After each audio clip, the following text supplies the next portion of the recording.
WOYK. Onto the track, it is gone! It's gone! Revs Baseball on WOYK is brought to you by People's Bank, Wellspan Sports Medicine, Shipley Energy, Maple Donuts, Broadway Transmission, Flying Feet, Dasher Investment Services, York Mitsubishi, Kochman Kunkel Insurance Group, Heritage Lawn and Landscape Care, Rudders, Pennsylvania Lottery, Neighborhood Sure Save Markets, PSECU, Kona Ice, Smith, Mayer and Little, York County Bar Association, and by Downtown Inc. Swinging a ground ball, rolled to short, Dent's got it, throws, it's over! And the York Revolution are 2017 Atlantic League champions!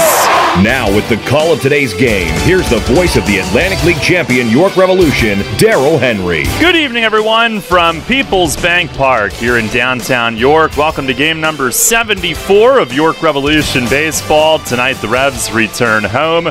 Start of a 6-game homestand. It'll span the next 7 days. And up first, the Sugarland Skeeters in for the first of 3 here tonight. Hi again, everybody. Darryl Henry alongside Michael Mark Antonini. Welcome to Revs Baseball on a nice, warm, sunny summer's evening. The Revs hosting the Skeeters, coming off a frustrating series in Lancaster. Now 5-5 in the second half, 37-36 overall. Sugarland, meanwhile, they did have the travel day today, but coming in hot, having swept the Road Warriors in 7.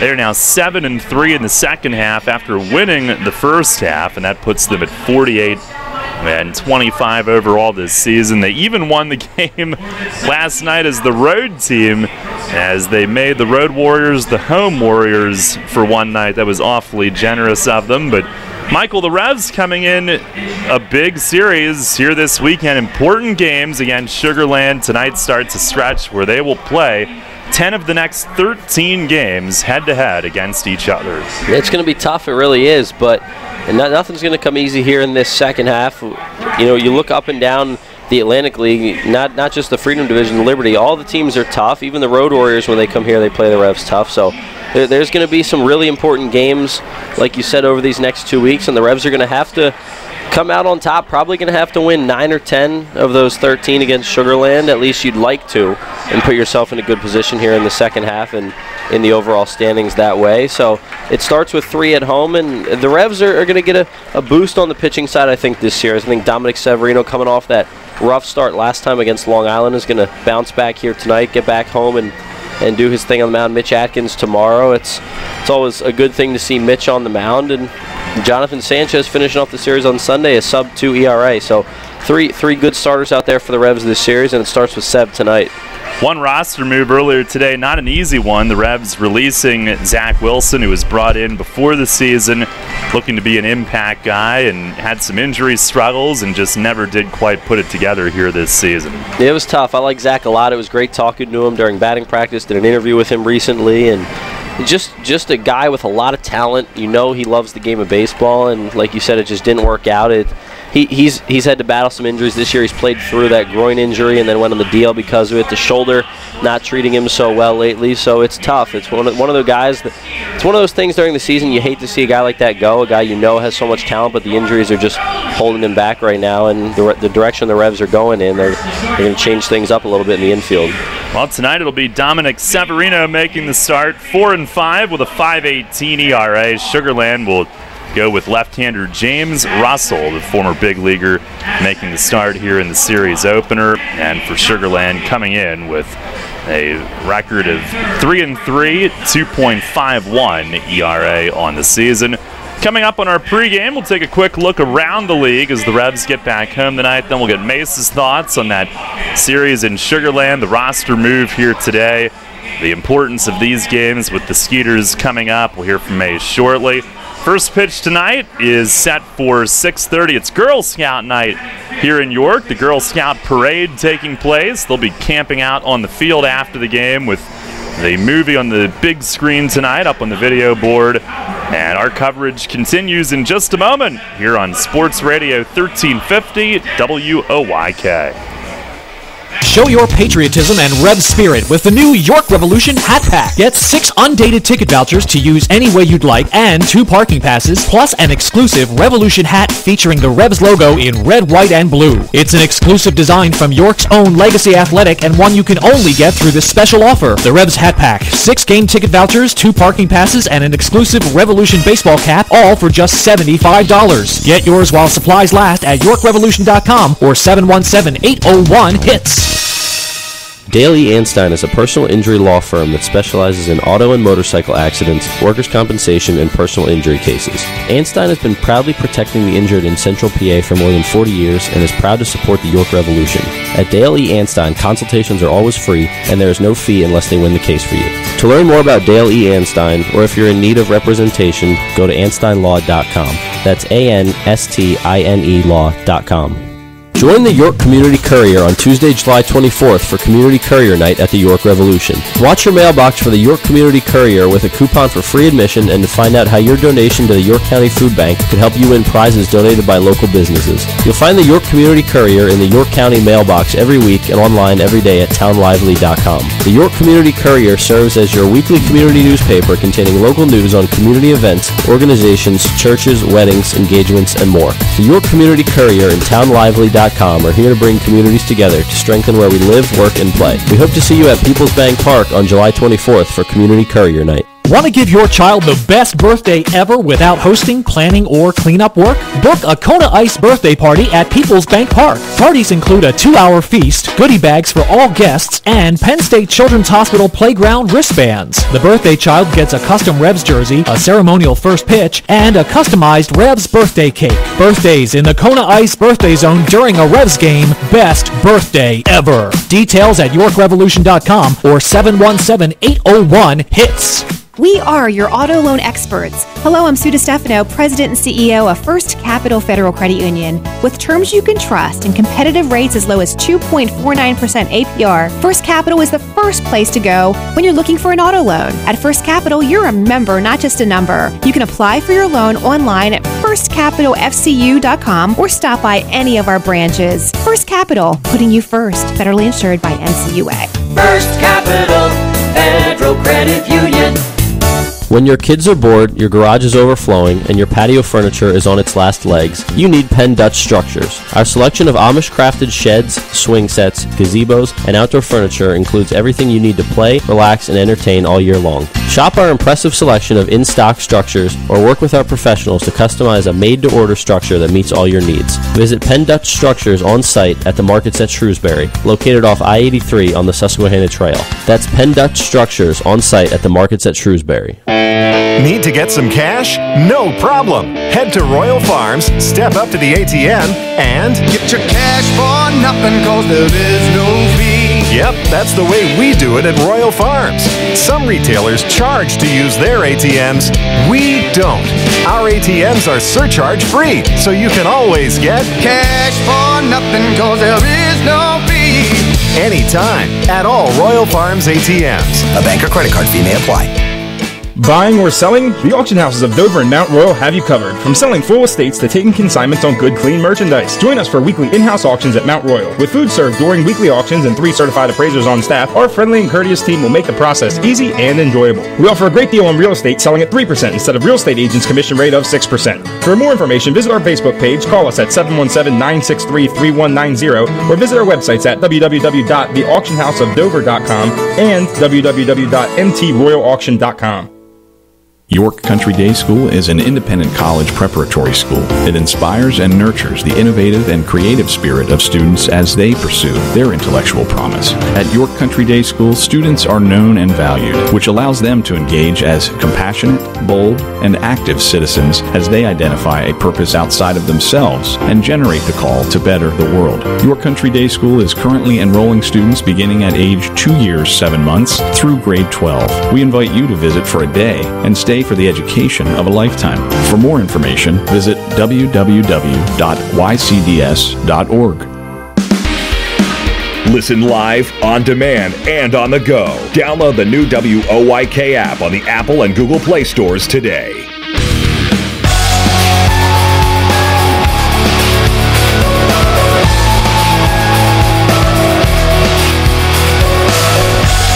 Revs and the Skeeters tonight here at People's Bank Park. Revs back home this evening. We'll take a look pregame at our York Mitsubishi out-of-town scoreboard. Around the league tonight, Lancaster goes to Southern Maryland. So big Freedom Division second half series. We'll be keeping tabs on that. Somerset is at Long Island. The Ducks, that's a big series for them, obviously, as we'll go through the standings here momentarily. And New Britain will host the Road Warriors in a series that begins tonight as well. And where it stands at the moment in the Freedom Division second half standings, Sugarland 7-3, having just won 7 in a row against the Road Warriors, sweeping that 7-game series. There was one 4-game stretch during that series on which they struck out 45 and walked 1. They had 19 strikeouts in one game, and Sugarland really dominating at home over the past week. They're now 33-9 at home. Southern Maryland has gone into second place, a game and a half back. They've won the last 2, getting to 5-4 in the second half. Revs are 5-5, dropping 3 out of 4 in Lancaster, including each of the last 2, trying to right that ship tonight. They are 5-5. Lancaster 3 back at 4-6, but obviously winning the last 2, and like we said, they will be at Southern Maryland for this weekend. We'll keep you updated on that. Liberty Division second half standings. Somerset was 7-0. They've dropped the last 2. Now 7-2. Long Island, meanwhile, has won the last 2 to get to within 1 game. They're in second place at 6-3. New Britain is 4-5, 3 games back, having dropped the last couple. The Road Warriors 0-10 in the second half. By the way, Long Island within a game last night. They won 9-8, coming from behind on a Lou Ford walk-off home run against New Britain. So the Ducks are within a game. And those are our York Mitsubishi out of town, well, not scores yet, but scoreboard here tonight. Our schedule around the league here on this Friday, July 20th. We'll take a timeout pregame. We'll hear from Mace. The Broadway Transmission Manager's report is straight ahead. You'll always hit it out of the park with great Best Yet products from your neighborhood Sure Save stores. Like party platters with $18.93 deli items. Team up Best Yet hot dogs with Best Yet kettle cooked chips. And get Best Yet 12 packs of soda and Best Yet Rising Crust pizzas at Saubles Markets in Shrewsbury, Stewartstown, Whiteford, and East York. And at Nell's Market Fresh Foods in Spry. Baseball, crabs, and a Super Bowl champion. This is Revs time. Family fun goes into extra innings at People's Bank Park. Saturday, July 21st, it's Youth Football and Spirit Night presented by UPMC Pinnacle, featuring your chance to meet Baltimore Ravens running back Jamal Lewis. Plus, inside the park fireworks. Sunday, July 22nd, a Revolution game and 2-hour all-you-can-eat crab feast by Captain Bob's for just $35. Get tickets today at YorkRevolution.com. Sports Radio 1350 is your home for local and national sports. The Big Sports Talker also has you covered with news throughout the day. Catch statewide updates on news and sports from Radio PA. Stock reports with Your Money Now, mornings and afternoons. And national news updates every hour from Westwood One.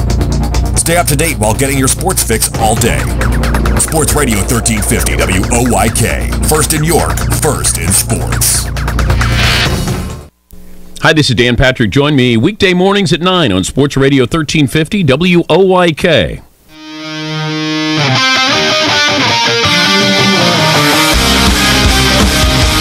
Fans, it's time to go inside the clubhouse for all the latest on your Atlantic League champion York Revolution and tonight's matchup. It's time for the Broadway Transmission Manager's Report. Now, here's the manager of the Revs, Mark Mason. Hi, Mace. Tough series over in Lancaster, and get back home today. Had the guys out for some early work. I know the bunt coverage is not something that you were, or the execution of the bunt's not something that you were happy about over there. And good session to get out here today and do that. Yeah, it was good. I mean, it was good to get out on the field. We've with the crazy schedule we've had with the day games and doubleheaders and everything, the off days. I mean, it's been kind of hard to get out on the field and get any kind of work done. So we came out today. We worked on some bunt plays. We worked on pitchers fielding practice and took regular batting practice. So it was just good to get outside and kind of, just shake off that series that we just had over there. I know the opportunities against them in the second half are kind of limited, or at least they're going to be over very early. And now you've got Sugar Land coming in for 10 of the next 13, or coming in for 3 and then 7 down there. And then you're done with them, and kind of seems like maybe a missed opportunity to have some division games that mean something late in the year. They're all stacked early on. Oh, I agree 100%.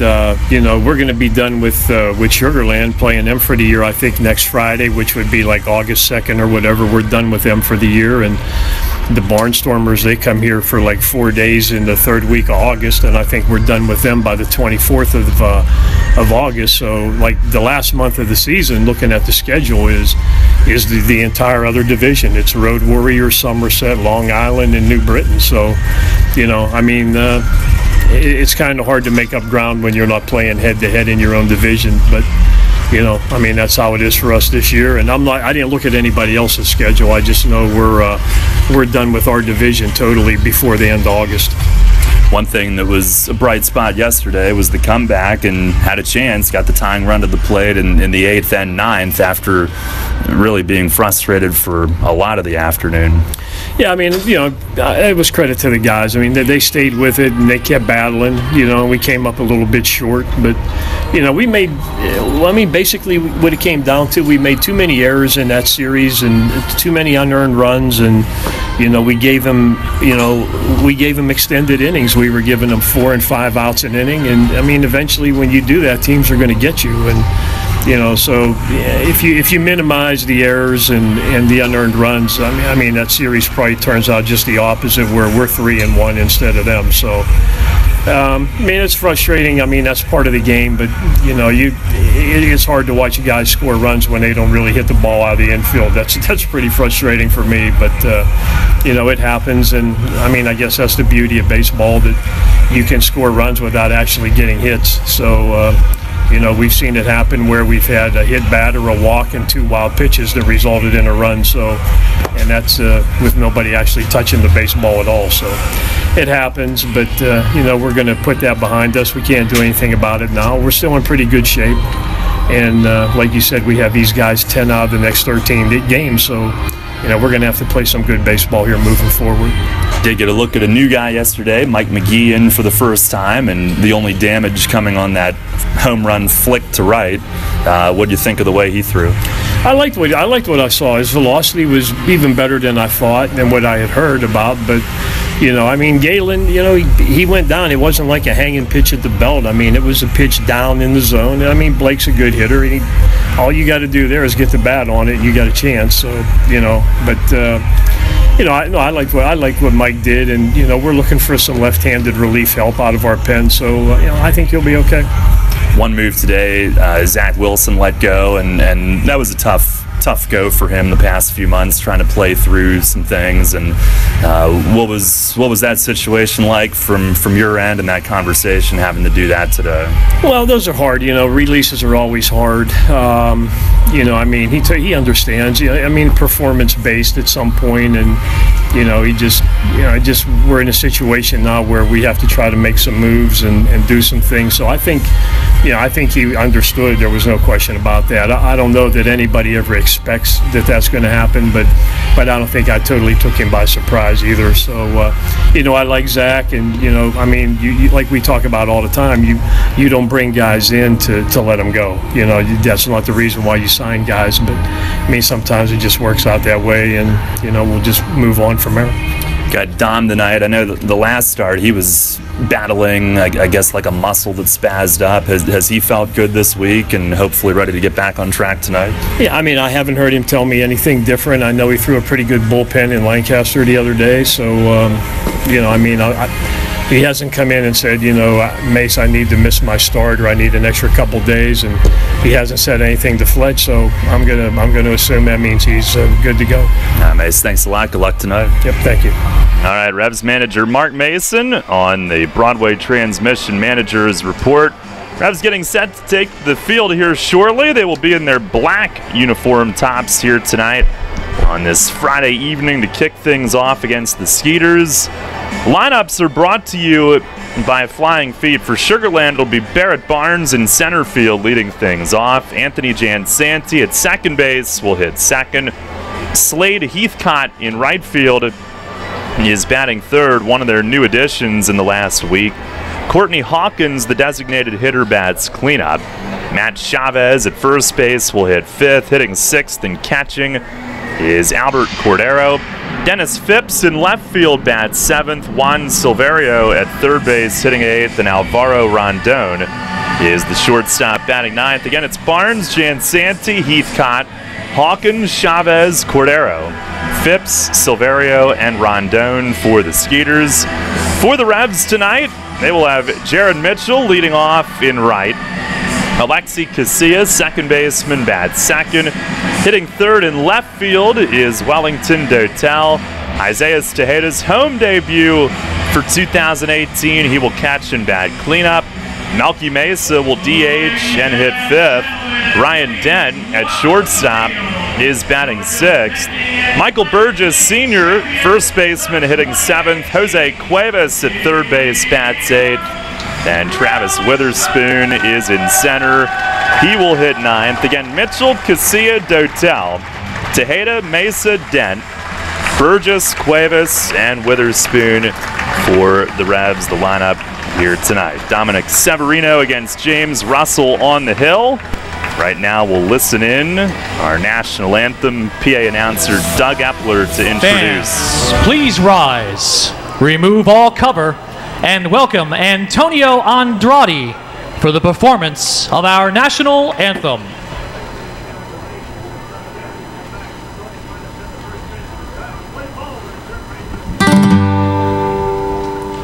Oh, say, can you see by the dawn's early light what so proudly we hail at the twilight's last gleaming, whose broad stripes and bright stars through the perilous fight o'er the ramparts we watched were so gallantly streaming, and the rocket's red glare, the bombs bursting in air, gave proof through the night that our flag was still there. Oh, say, does that star-spangled banner yet wave o'er the land of the free and the home of the brave? That was Antonio Andrade with our national anthem tonight, as he did it on the guitar with the vocals behind home plate. Very nicely done. Revs have taken the field for tonight's game, and Dominic Severino looking for a good one tonight. He was dominant 2 starts ago, living up to his name at Southern Maryland, and last time out bothered by a back spasm of some sort and ended up against Long Island last Saturday night, charged with 9 runs, 6 earned in 2 2/3. The start before that, he went 7, giving up 1 unearned run. So certainly one very good, followed by that rough one on Saturday. Overall, he's 4-5, 5.18 ERA, 14 outings, 13 of those have been starts, 64 1/3 innings, 79 hits, only 12 walks in 14 outings, 38 strikeouts. And opponents have hit 303 against him. Against the Skeeters, he's made 2 starts. One was at Sugar Land in early June, 4 2/3, 6 runs, 5 earned. He was still bothered by that nasty illness that he had during the first half in that one. The most recent was July 3rd, and in that one, 3 innings, 5 runs, 4 earned. His first start back after having the rib manipulation done. So a couple of kind of extenuating circumstances in starts against Sugar Land. Combined between the two, 7 2/3, 11 runs, 9 earned. He has lost both and has struggled with them a little bit, but tonight, hopefully that back feels good. Hopefully the rib still feels good. Hopefully he hasn't been sick, Michael, and hopefully he can get back to being himself. It's been a bit of an adverse season at times for him, but he's still right around the 500 mark individually. Right, it seems like every few starts something ends up bothering Severino. It's been unfortunate. It's just that these things happen around his start day or during his start, but there's been times this year, especially early on, where he's looked really good and given the Revs a couple quality starts, pitched into games pretty deep, and he's had the strikeout pitch working at times, so he just needs to try to put things together tonight against a tough lineup. Well, we are set to go. Throws his final warm-up. Revs are 2 back of the Skeeters entering play tonight in 3rd in the Freedom Division second half. Sugar Land, that 7-game sweep of the Road Warriors. They are 15-16 on the road, 1 game under 500, but at home it's been ridiculous. Barrett Barnes will lead things off. Skeeters, you can hear some wind picking up right to left. Skeeters in their royal blue tops, Revs in the black. Our Dasher Investment Services first pitch is chopped foul down past the end of the Sugar Land dugout. Barnes swinging at it, and we are underway. 6:36, our first pitch time tonight.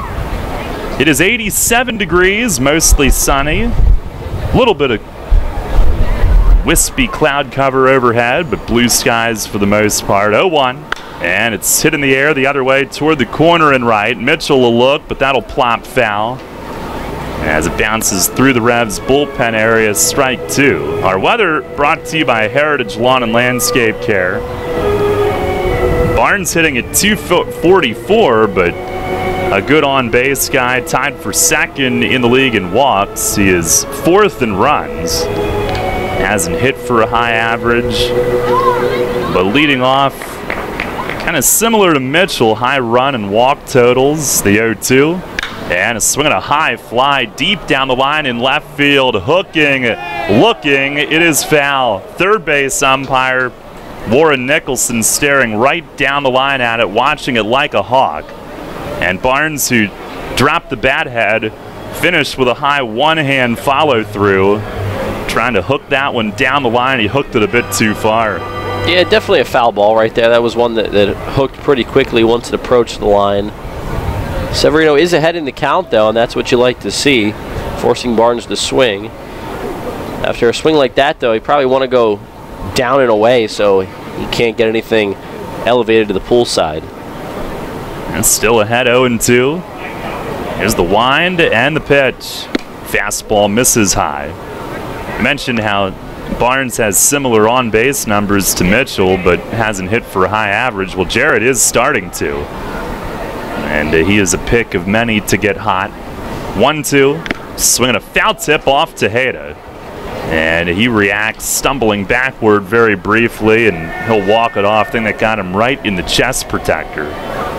But enough contact for Barnes to stay alive again, as he's putting up a good fight here to begin things tonight. That's a tough blow to the chest right there. Even with the chest protector, it knocks the wind out of you. It never feels good to take a foul tip anywhere, but especially in that chest protector, because a lot of guys don't wear the thickest padding just because it's tougher to move around. Now we're ready to go. JB Torres behind the plate tonight. Gives the play sign. Severino winds. Here's the pitch. And a ground ball, shortstop, Dent right there. Up cleanly, he fires and got him. So a bit of a battle put up by Barnes, but Severino retires him to start the night. It's a good sign, stayed in the zone there, and up 0-2. I'm not going to call it a waste pitch there. He's trying to get it in the zone, but he missed high with the fastball, and that's a good miss because it's up enough where Barnes can't swing at that pitch and put one out or really make any contact with it. Now Anthony Jansanti up next. Jansanti hitting at 297. First pitch, it is down low. He is now tied for third in the league in home runs with 11. He's third in runs, tied for third in hits. Here's the wind, the 1-0. It is down and away. Do you think these teams will be sick of each other by the end of the next 2 weeks? I imagine they will. I'm sure that the Revs will be sick of Sugarland too, staying there for a week. Here's the 2-0. It is a called strike, outside corner. Sugarland's sweep of the Road Warriors, their first since opening the season with a 6-gamer against New Britain. Severino the pitch. It is a fastball, just missed, down and away. Pretty good right there.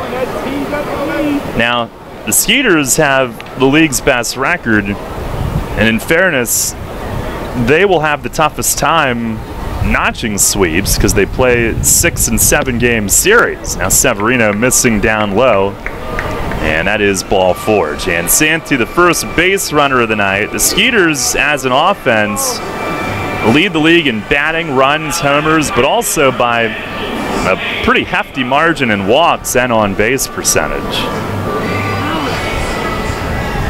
Now here is the number 3 hitter, Slade Heathcott, who was just signed last week. The signing announced earlier this week on Monday.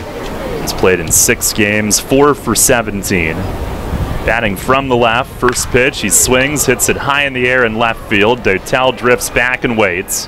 Fairly deep, but he's going to have room and makes the catch. Jansanti tags, forcing a throw in as Dotel unleashes it into second. And out in the shadows of the nemesis, right in front of the track, he handles that for out number 2.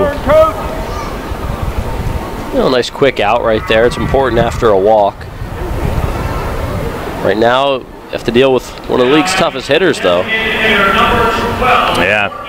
Courtney Hawkins, the DH, she is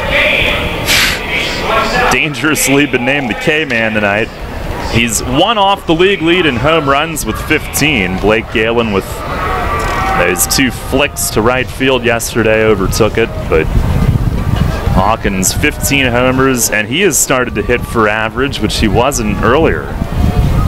First pitch, Jansanti runs, it's up high. Tejeda's throw slips and airmails into center. And Witherspoon will come in to glove it. Jansanti will stay right there, but he steals his 16th.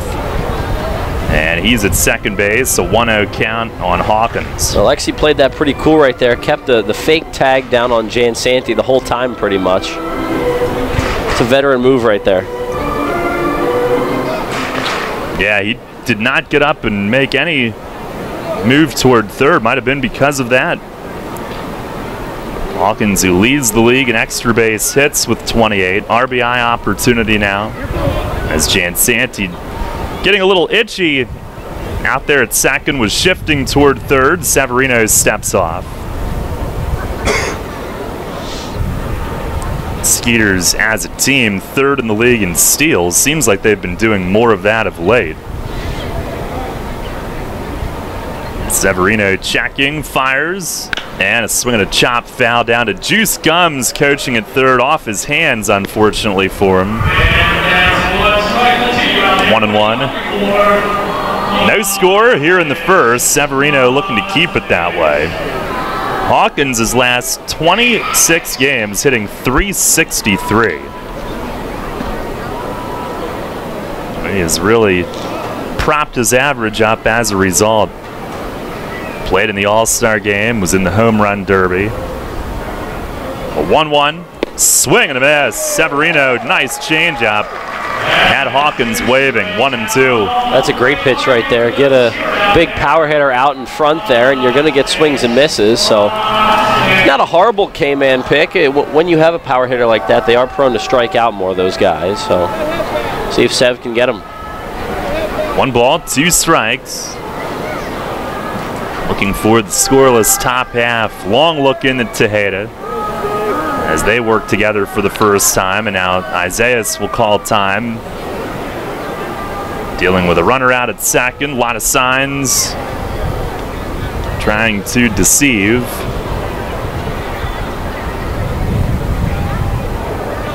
And now we're set.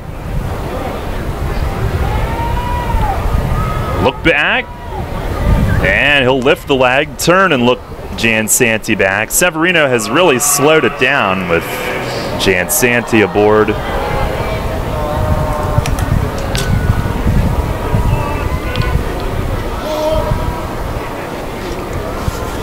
Revs just 3-6 against the Skeeters this season. They will need to do better than that in the next couple weeks.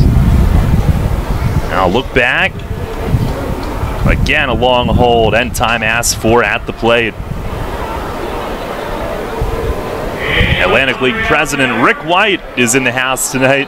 May not love the pace of play in this first inning, but Severino trying to keep Jansanti on his heels. Sure, he wouldn't have been thrilled during the middle of this week in Lancaster either. No, that was hardly a work of art. There's the stretch. And the 1-2. It is down and away. Good spot to miss. And it's not only Jansanti here. They're obviously trying to be careful with Hawkins at the plate and maybe even disrupt his rhythm and make him get impatient. Maybe be a little more likely to chase. 2-2. Severino set on the back leg. I'll look back, the pitch, and a ball beaten foul over by Matt Chavez, who's on deck. Stays 2-2. Doug Epler on the PA, making sure that folks stay locked in on this Maz Sticks attempt. Hawkins began this year not in this league. He was still in the White Sox system. He was a first-round pick out of high school in 2012. Struggled at Double-A Birmingham, though, to begin this season. Was released. Now ready. Long hold and time asked for at the plate again. You can tell Hawkins is getting frustrated. I'm sure Severino also frustrated. This is what stalls games. I mean, this is one of the biggest parts of pace of play, and it's just a chess match right now between Severino and Hawkins. We'll give it a go again. The 2-2. Inside it hit him. That ball ran in. I believe a changeup. Glanced off Hawkins' hands or arms. And a hit by pitch. Jansanti had taken off for third base. He'll have to go back. The ball dead on that hit batter. First and second for Matt Chavez. That saved a stolen base on a runner on third at the least. You wanted to get Hawkins there. 2 strikes on him. But Jansanti's still at second instead of third because of it. Now Chavez, right-hand hitter, stands in. Tied for 4th in the league in batting at .326. 5 homers, 41 driven in. And the first pitch, it is down low. Severino, the last start that he made against Sugar Land, Skeeters got 4 off of him in the first. It was 17 days ago. Albert Cordero, who's on deck, had a grand slam.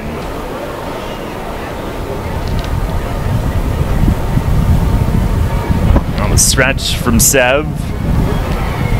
The 1-0. Fastball, there's a called strike. His first start at Sugar Land, they also had a 4-run inning off of him in the second, so the big innings have been an issue for him against this team in this matchup. 1-1 the count. Chavez is second in the league in total hits, also doubles with 17. Severino the pitch, lead runner goes, swing and a miss, they both go, and Tejeda will have to hold it. Jansanti got too good of a jump. He dives in. Hawkins not that good of a jump, but Tejeda didn't want to throw down to second on that. Double steal. The Skeeters with 3 steals in the inning. Jansanti's taken second and third, giving him 17 on the year. Dom ahead of the hitter, though. Trying to make those steals a moot point. He's ready. And the 1-2. Swinging a tapper against the plate. It'll skip foul off to the left. Chavez reaching there in protect mode. No score here at the outset. Severino working hard, trying to keep it that way. His next pitch will be his 23rd. He's really had to work, and he's also working slowly out there. So it's made this a really long inning. But he still has to get that third out. He has to come back with a pitch here. Ahead 1-2. He's ready.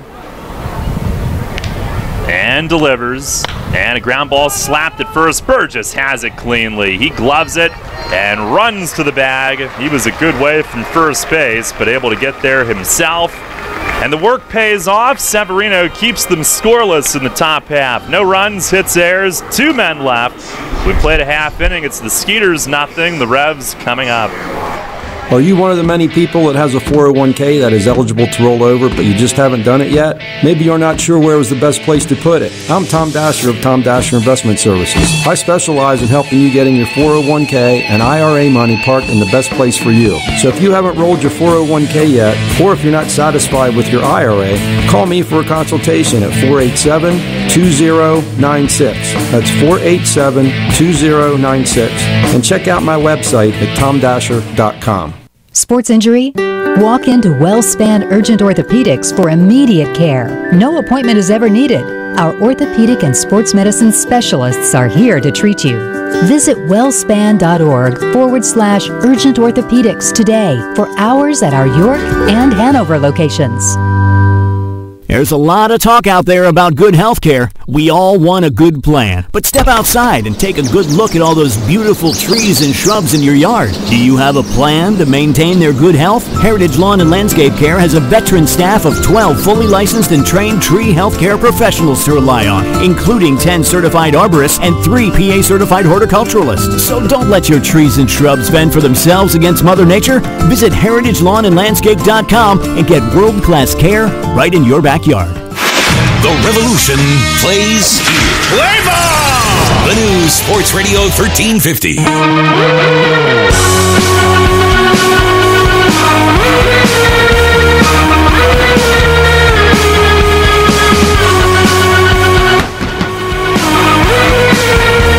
Revs come to bat against left-hander James Russell in their half of the first inning. Severino working hard to get through a scoreless top half. Russell, the lefty, in 9 outings, 7 starts. He is 3-3 with a 2.51 ERA, 43 innings, 34 hits, only 7 walks, very good control, 40 strikeouts. Opponents have hit 217 against him.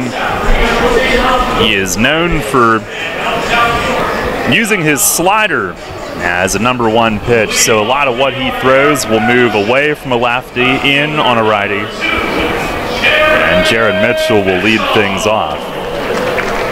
The ballpark does help, but Sugar Land leads the league 3.14 team ERA. Opponents have hit only 2.39, and as a team, they are 6 strikeouts away from being the league's first this season to 600 as a staff.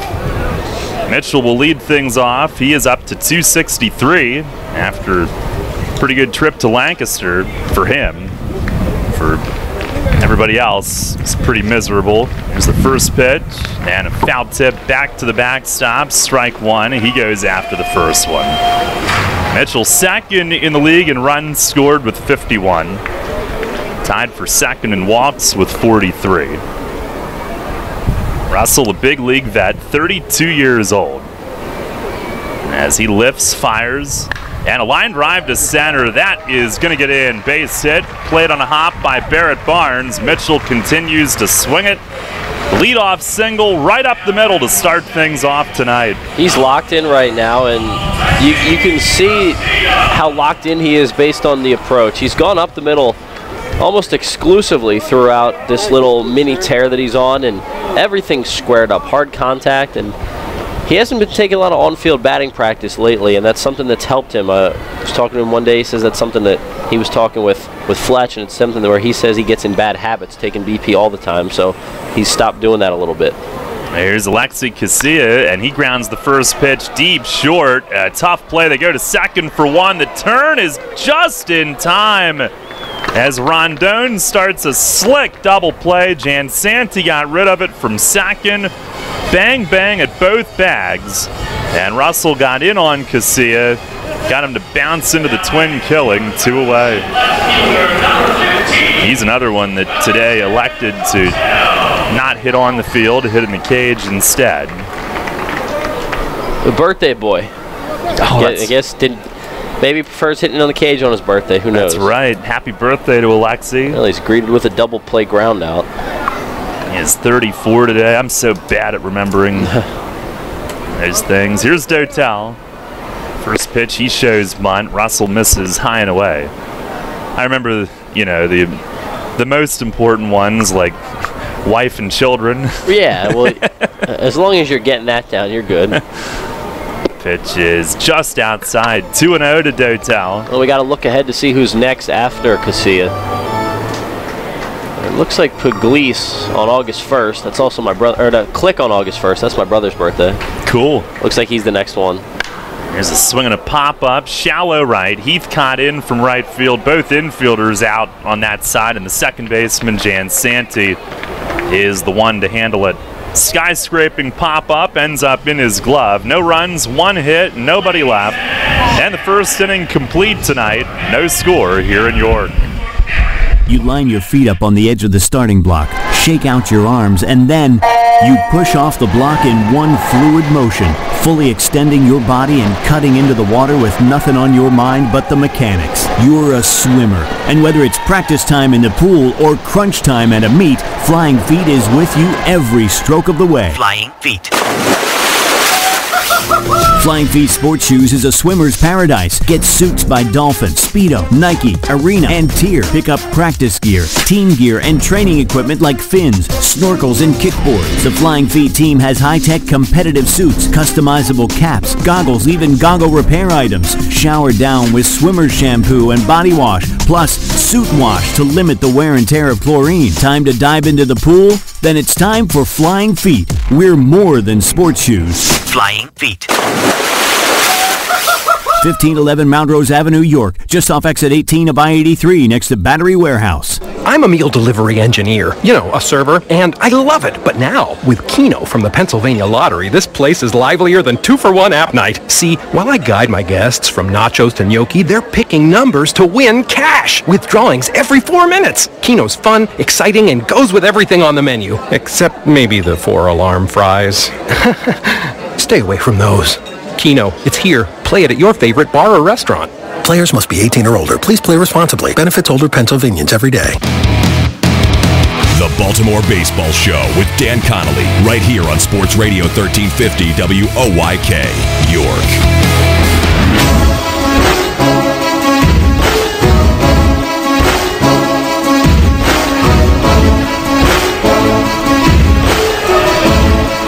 Second inning, no score here tonight from Peoples Bank Park.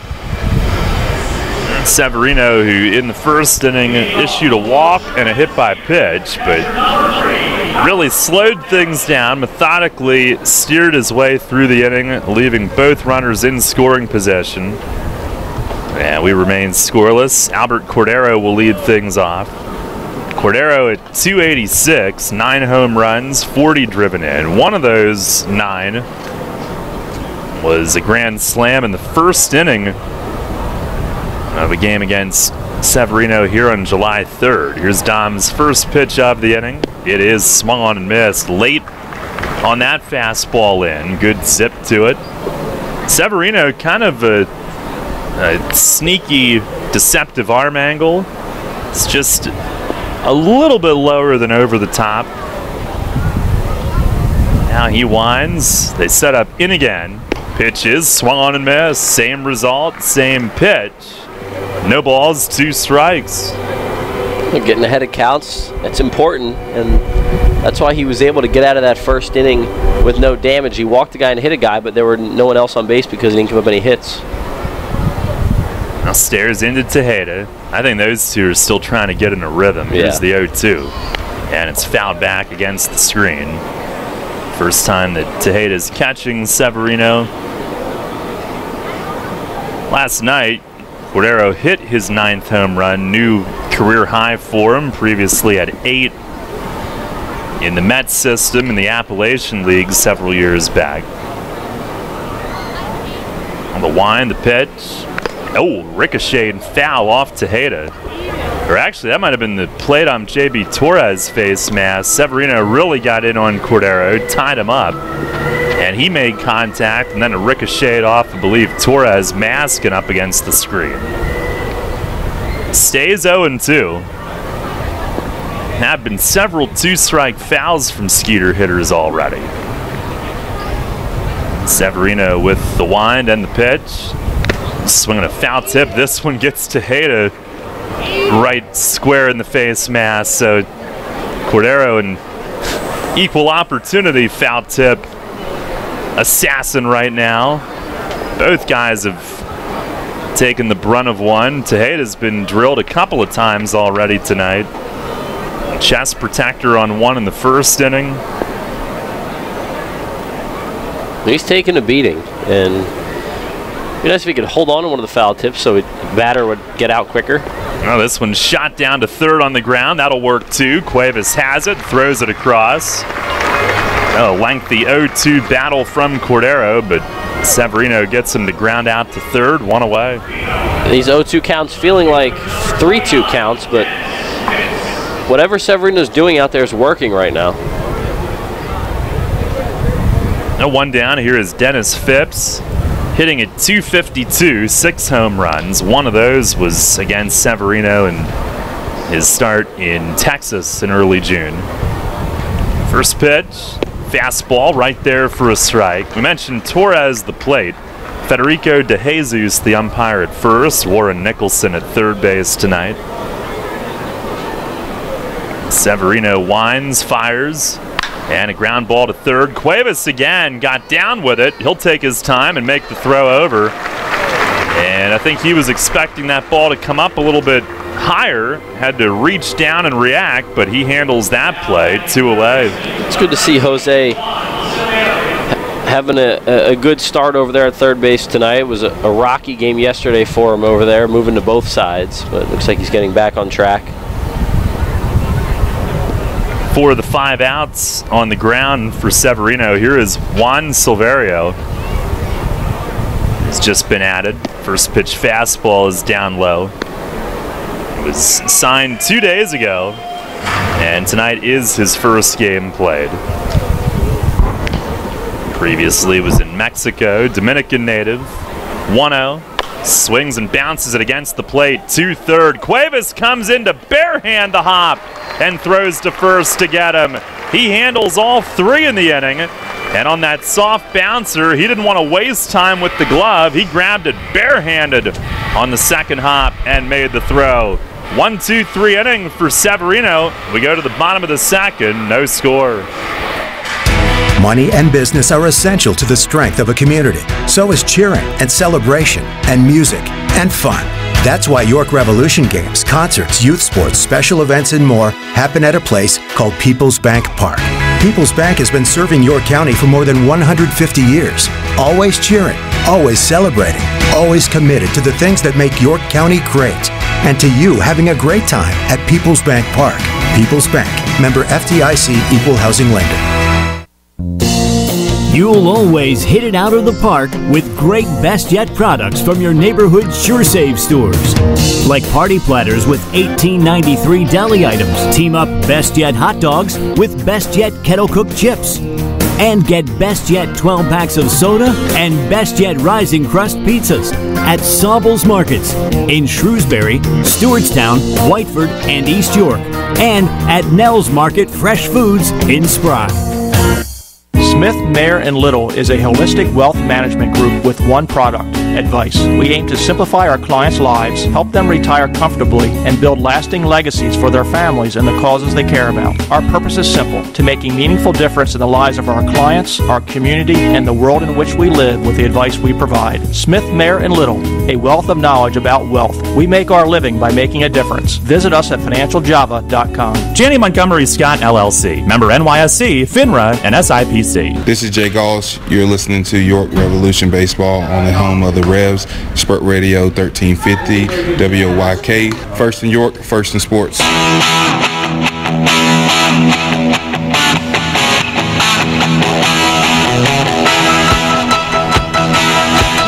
No score. Go to the bottom of the second inning. James Russell helped through the first 1-2-3 by way of a double play. Jared Mitchell did lead off with a base hit off of him. And Isaiah Tejeda, a little extra buzz in the crowd as he is introduced. His first at bat back at home.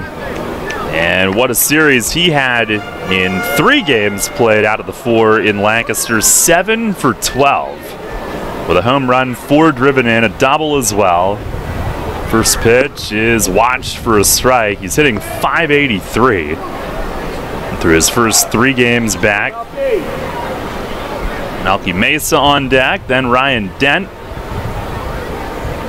Russell, who stands angled on the rubber, he fires and misses down low. 1-1 to Tejeda. Certainly has done some damage in his home park in his first 2 years. Watch him at BP today. He's got that backspin. The ball just keeps flying. Pitch is swung on and flared toward the middle, and it's grabbed by Jan Santi. The off-balance throw is called in time. And Tejeda yanks off the helmet, walks away before he says something he regrets. And Mace is going to come out and do the arguing himself. It looked like he beat it. Federico De Jesus said no. On a flare up the middle, Jan Santi actually had to reach back. It had side spin, slicing, had to reach back and out to his left. He made a nice play, but everybody in the place thought Tejeda was safe. It looked like it was pretty clear down there that he beat it. He called himself safe. Now, my thought was that regardless of if he was safe or not, if he had waited till after he got completely through the bag and put the safe sign out, it would have helped him a little bit, probably slowed him down doing that. But it still looked like he beat the play, but a heck of an effort by Jan Santi to get that ball. I mean, he got lucky sticking the glove out, and it ball was there and then made a strong throw. Here's Mesa. He lays off high. Now, Jan Santi had him played to pull. The ball hit on the shortstop side and then spun back, and he was either right behind second or even a step or 2 over as Mesa takes a strike. Now Mesa finally, after yesterday, now has enough plate appearances to qualify for league leaders. 3rd in batting at .331. Pitch, swing, and he nubs one softly. He's going to dig at third base, charging, and Silverio will hold it. Safe on this one. No throw across. Silverio charging, a bare hand pickup, but had to eat it. And Mesa with an infield hit. Anyway, anyhow, get on base. Mesa smelling that from the start, did a good job digging that out. Really no play for Silverio there. He was back pretty deep. And wise decision to eat it. Here is Ryan Dent. The other thing with Mesa now qualifying for league leaders, 3rd in hitting, he is leading the league in slugging by a good bit now that he's got enough to qualify in all of those percentages. Here's Dent, who takes a strike. And after 6 innings of work yesterday, Robert Carson now has enough innings, and among those qualified, he's leading the league in ERA. Despite the loss yesterday, the pitch to Dent, that's a called strike at the knees. At least according to Torres, 0-2. Carson at .259 ERA, that leads the league by 0.16 of a run. Among those that qualify. There's the pitch, and that's down and in. Carson at .259. Bennett Perry of Long Island, .275. For Mesa, who leads in slugging, it's not close. He's at .541, ahead of Blake Galen, who's 27 points back at .514. Now the 1-2, and that's low. A change up. Dent holds off. No score here in the second inning. Dent hitting at .251, 8 home runs, 31 knocked in.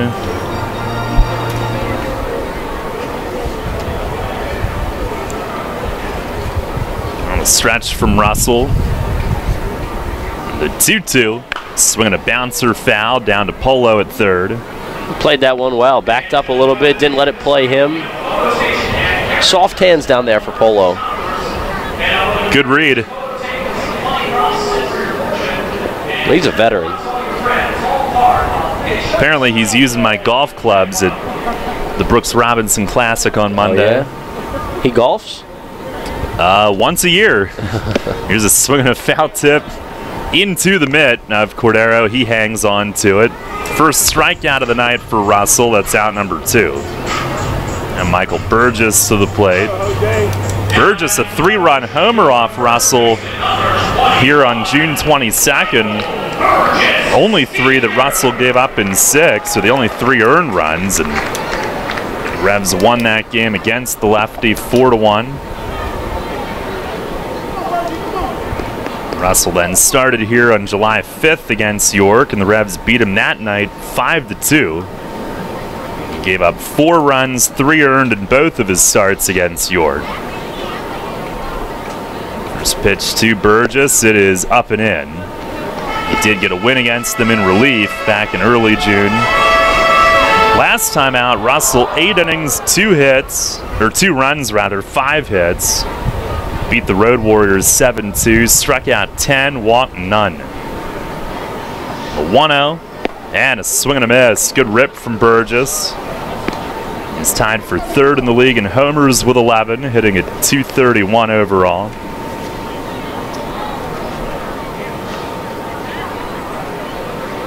Casilla homered off Russell last time he was here. Burgess had the 3-run shot back in June that helped them win a game against him.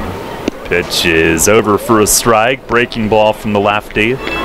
Jumps ahead, a ball and 2 strikes. Mesa at first with 2 outs. Here in the second inning. On the stretch from the lefty. The 1-2 and a swing and a miss. Fastball away, gets Burgess swinging. Back-to-back strikeouts to end the inning. That one at 88 on the outer black. No runs, 1 hit, 1 left. Go to the 3rd tonight. Still no score. Since 1934, PSECU has given Pennsylvanians financial opportunities to live a better life. We are a credit union who offers valuable free and low-fee financial products, broad lending options, and outstanding money management for financing life. At PSECU, we are proud of who we are and committed to who we serve because our Pennsylvania roots run deep. We are banking on a difference. Visit PSECU.com to join us. This credit union is federally insured by the National Credit Union Administration. Equal Opportunity Lender.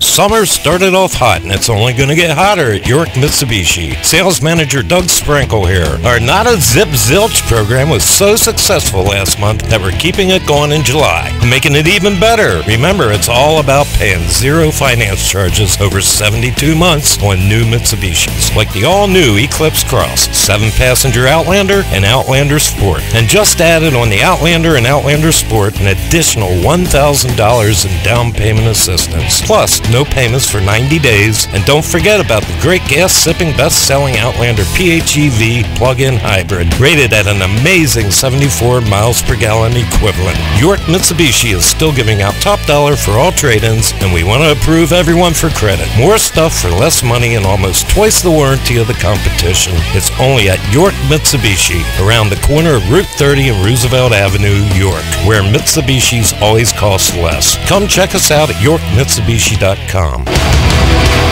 You're on the home of the Atlantic League champion York Revolution.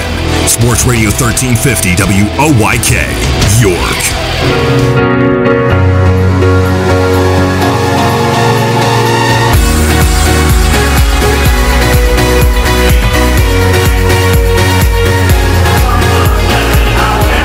third tonight, no score. As the Revs return home, and Alvaro Rondon will lead things off. 9-1-2 due up. Severino 5 groundouts through 2 innings, all 3 to third base in a 1-2-3 second. And Rondon, the switch hitter, batting from the left. First pitch of the inning is down low. He's hitting at 287, no home runs, 29 knocked in.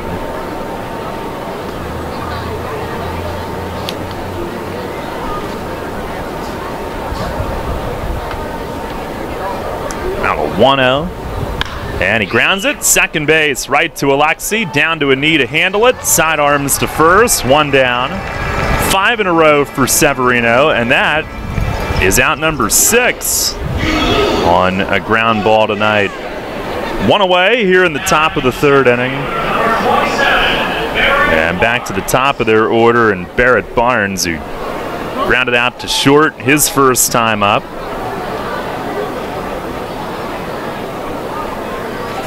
Came in tonight 2 for 17 his last 5 games. First pitch, breaking ball, and it hovers across for a called strike. As Barnes kind of slumps his shoulders, maybe thought it was up, but good one from Severino to get ahead. On the line, the 0-1, and a chopper high off the dirt. Alexi all up the middle, and it took an unexpectedly high hop. Shoots into right center, and Barnes is on base. Out in front of home plate, it took a hard bounce, but at second, Alexi was right there and certainly wasn't expecting it to kick and rocket upward the way that it did. Last second, it got that higher hop, and it's one where Alexi would have been able to adjust and elevate a little bit if it bounced a little earlier, but right up in front of him, not really a chance to catch that high hop.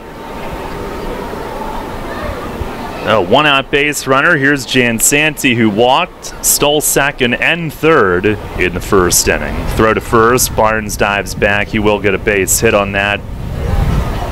Barnes is 10 for 14 in stolen base attempts. He can run a little bit.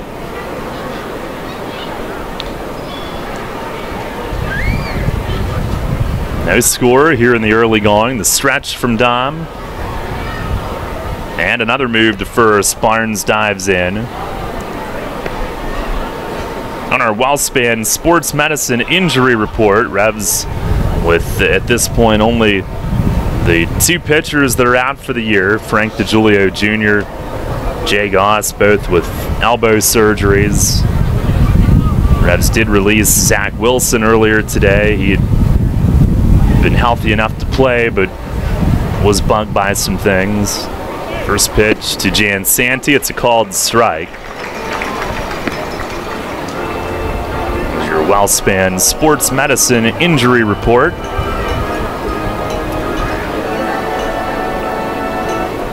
That hit for Barnes, the Skeeters first. Revs have 2. Here in the early stages tonight.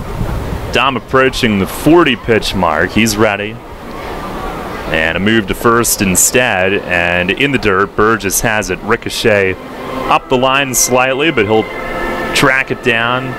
Dom does move to first more than most pitchers, and tonight in particular, not to this extreme in other starts, but tonight he's really slowed it down with a man on base.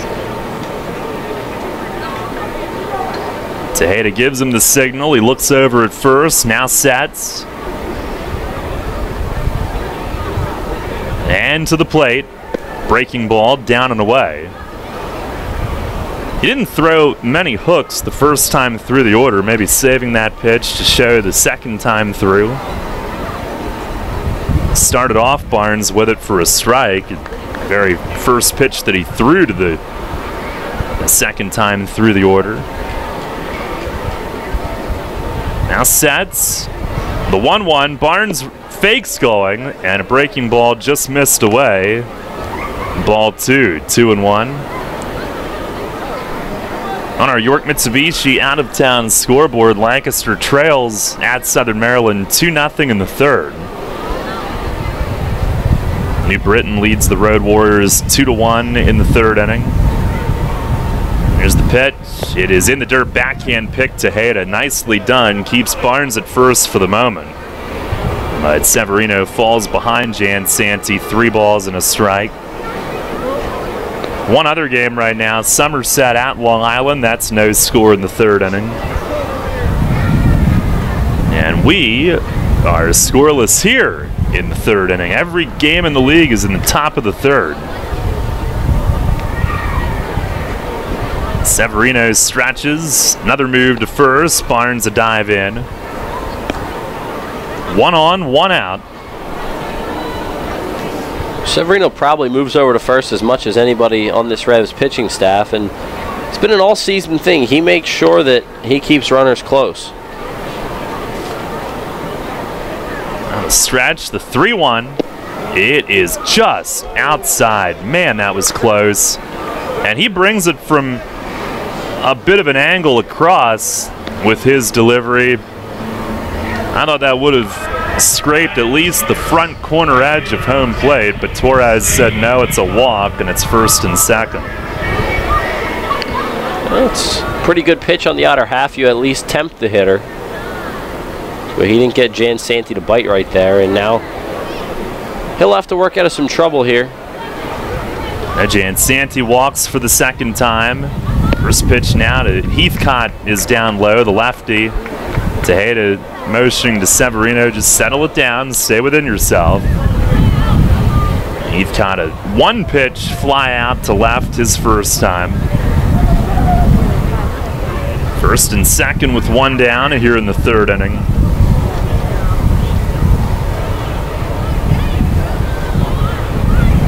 Now the 1-0. That misses high and away. Heathcott began this year at AAA Nashville. Hit .266 in 30 games in the A's system. Originally a 1st-round pick of the Yankees in '09 out of high school. In Texarkana, Texas, 29th overall. Pitch, fastball in there, called strike, 2-1. Got to the majors for 17 games in 2015. And he hit .400, 2 homers. First career home run came off All-Star Greg Holland. On the stretch from Severino, the pitch. It is down low, 3 balls and a strike. He's trying to get himself back on track here, get the release back. Well, Heathcott's another guy who hit .400 in the majors with the Yankees. Him and Melky Mesa. That's right, Melky did too. 6 for 15, the 3-1, and it's a little bit low, ball 4. Back-to-back walks have loaded the bases for Courtney Hawkins. 3rd walk of the night from Severino thus far, and Fletch will pay a visit. If Hawkins is going to be the K-man, this would be a good spot for him to do it. Double play would be awesome right here. The Revs get out of it. Completely different inning if that ball doesn't hop up on Alexi like it did. That's 2 outs, no one on instead of man on first, 1 out. But the walks are what's hurting Severino once again, and that's no secret. The free passes, if you count the 4 free passes, if you count the hit by pitch, it's been tough going. Yeah, that's true. It should have been 2 outs, nobody on. Well, Hawkins, the hitter, hit by a pitch his first time up. Severino has to work a lot harder to try to get through this inning. He's now at 47 pitches overall. No score here in the 3rd, but Sugarland with a massive threat with the league's 2nd leading home run hitter at the plate. There's the first pitch. It's down in the dirt. Tejeda slides over on top of it. Severino going back to the windup with the bases full. He had been missing out of the stretch, a lot of it low. Maybe something a little off kilter from the stretch. Maybe the windup will help him. It's the windup, the 1-0, and it's a called strike on the outer edge. I don't know where that was on the first walk of the inning. Very similar to the first walk to Jan Santee, but he'll take it here, 1-1. It could be a makeup call. Either way, generous call that Severino will take.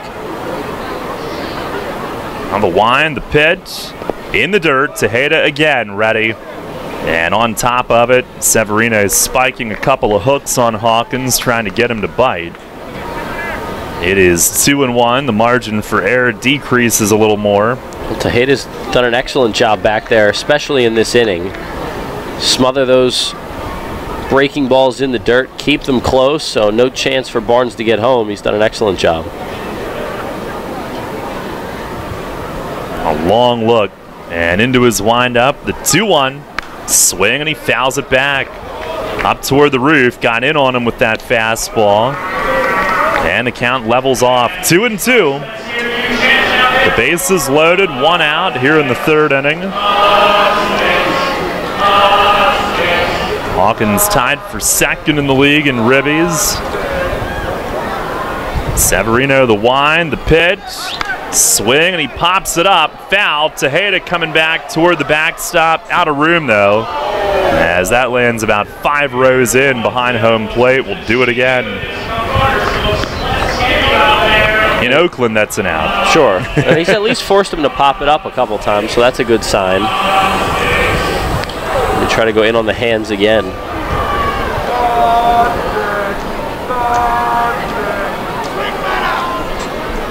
Now ready to go. And the pitch. Down and away. Full count. And fastball at 90. Severino wipes the hand on the back of his pants. He's had to work hard. A little perspiration on the fingers, I'm sure. Full count with him loaded.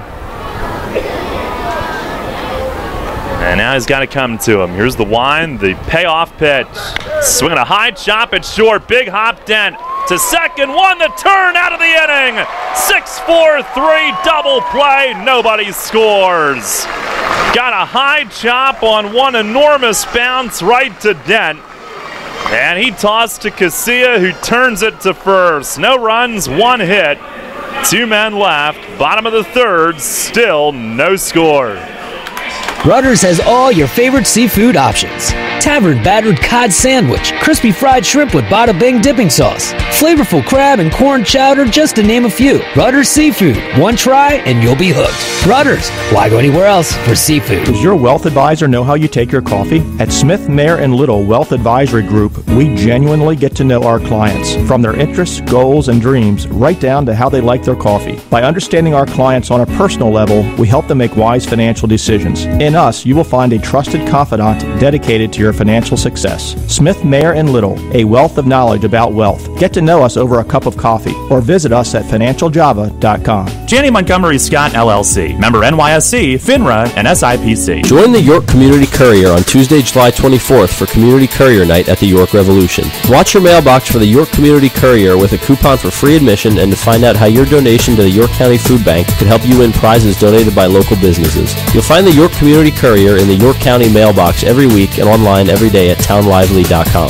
The York Community Courier serves as your weekly community newspaper containing local news on community events, organizations, churches, weddings, engagements, and more. The York Community Courier and townlively.com are here to bring communities together to strengthen where we live, work, and play. We hope to see you at People's Bank Park on July 24th for Community Courier Night. Rutter's Hot Dog Extravaganza is here. Rutter's Kunzler hot dogs and brand new corn dogs are only 2 for $2. Our amazing Kunzler bacon wrapped cheddar dogs and sausages are only 2 for $4. Earn 2 cents on fuel for every deal purchased. Must scan rewards card. Rutter's, why go anywhere else? This is Luke Westfall. You're listening to York Revolution Baseball on the home of the Revs. Sports Radio 1350 WOYK. First in York, first in sports.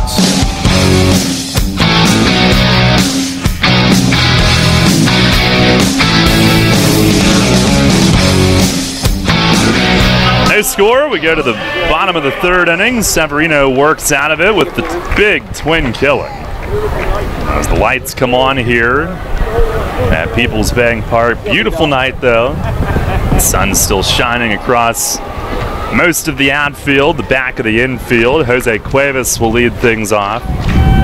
Hitting at .218, 3 homers, 29 knocked in. First pitch from Russell. He watches it over for a strike. Cuevas will get a lot of third base time with Wilson released earlier today. I mean, he's been getting a lot, but now all of it as a breaking ball hooks over for a strike. 0-2. Witherspoon and Mitchell to follow this inning.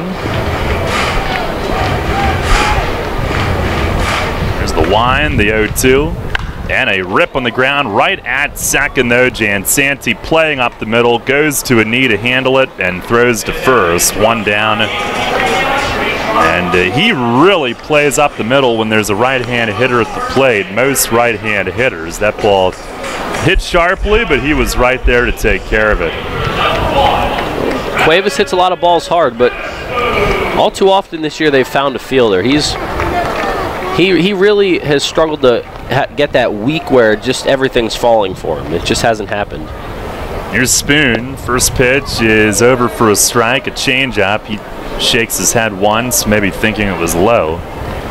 The wind is listed at 12 miles an hour. There is a pretty good breeze right to left tonight. There's the wind, the 0-1, and a fastball up a little bit. Spoon hitting at .264. He had a pretty good series in Lancaster. 4 home runs, 16 knocked in. On the 1-1, and a swing and a tip foul. Ricochets to the right of home plate. Drove in 3 in that series in Lancaster. A couple fine defensive plays as well.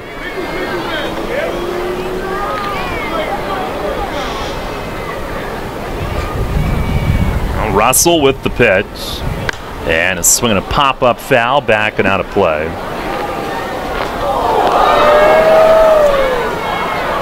That one trickles its way down the seats, coming in back from the upper deck.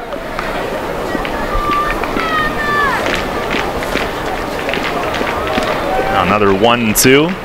Inside, Witherspoon jumps back. Russell's last start, 10 strikeouts, 1 shy of a Skeeters single game record. Pitch to Spoon is lofted in the air, foul back toward the net. Cordero, the catcher, coming over, and he's got it. Had a step to spare coming toward the backstop, and on that blue pop-up, he runs it down. 2 outs in the inning. Well, James Russell's gotten himself in a bit of a rhythm tonight. Severino hasn't really gotten in his own rhythm, but he's worked out of jams really well. Could be a pitcher's duel kind of night. Russell in the majors for 7 seasons. Cubs, Braves, Phillies. First pitch to Mitchell is a little high. Mitchell singled his first time up. We'd love to see Mitchell get one in the air out to left center. With the wind blowing out there, his gap power, and the fact that he stays to that field so well, he can easily put one out tonight. 1-0. Breaking ball hovers high. They have him shaded that way a little bit.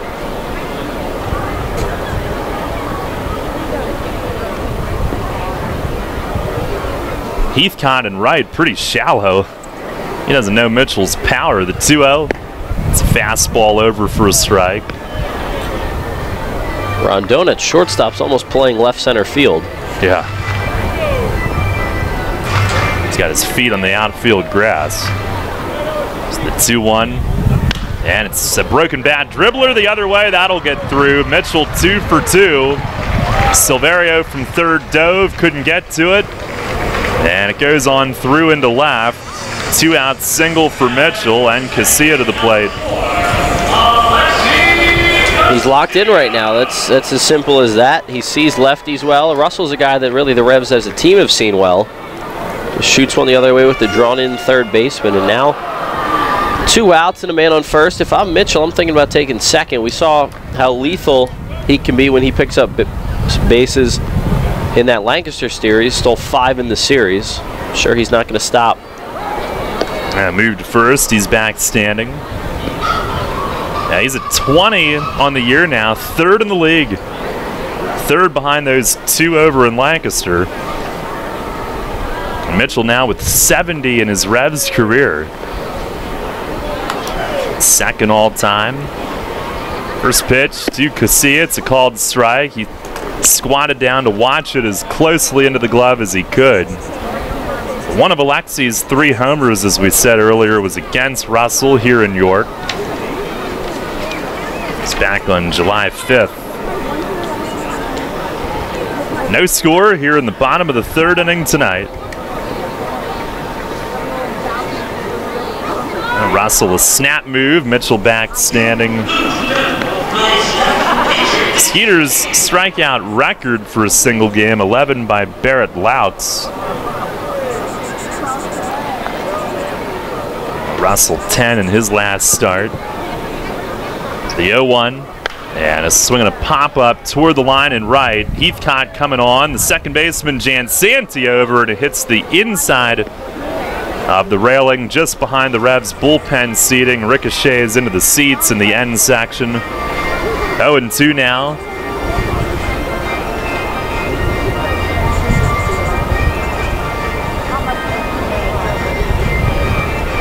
Russell in the majors, almost all in relief. 394 outings, did make 6 starts, but 10-18, 4.09 ERA in the bigs. He fires, and a swing and a slice the other way. Base hit down the line, and down into the Revs bullpen near the tarp. They have to hold Mitchell at third. Heathcott did a great job handling it and firing in toward first where it's cut off. But Alexi's got a double as he inside outs it the other way, right down the line. If it went to the corner, they'd have run all night. But it's second and third, and Dotel will try to get him in. He's able to get the hands extended enough that he can fight that pitch off in on the hands and go the other way with it, and also hit the ball hard. It's a great job by Alexi to not try to yank that thing to the pull side, just get the hands out and push it down the line. But you're right, if that gets by Heathcott, it's an easy run. Casilla's on third, but Heathcott, not knowing this stadium, still played it well down in that bullpen. It's tougher for him to cut it off as shallow as he's playing, but I have to think the tarp probably got it. Pitch to Dotel was in tight. Cordero came out ready to snap a throw to third. Mitchell had a big lead with Russell working from the windup here. Well, that's what I thought, to your point about playing so shallow and right. I didn't think he was going to take a good angle to that ball, and maybe he still didn't, but he got there, and that's all that matters. Here's the windup, the 1-0. And a swing and a floater foul into the stands first base side. Guy brought his glove, stands up, reaches up high, makes a fine grab on it. Even the Revs dugout applauding that effort. Dotel needs a hanger right here, something to get the Revs on the board with and cash in these 2 runs. A pop up his first time. The pitch, it is a breaking ball, called strike. He'll try to do it with 2 strikes on him now, 1-2. Second and third, 2 outs in a scoreless game. Revs trying to draw first blood. They've got 4 hits. Pitch, swing and a miss. Fastball coming off the hook, and Russell fans him on it. Third strikeout for the lefty tonight. Revs some 2-out noise, but both are left in scoring position. We go to the 4th. Michael with the play-by-play. Revs and Skeeters still scoreless.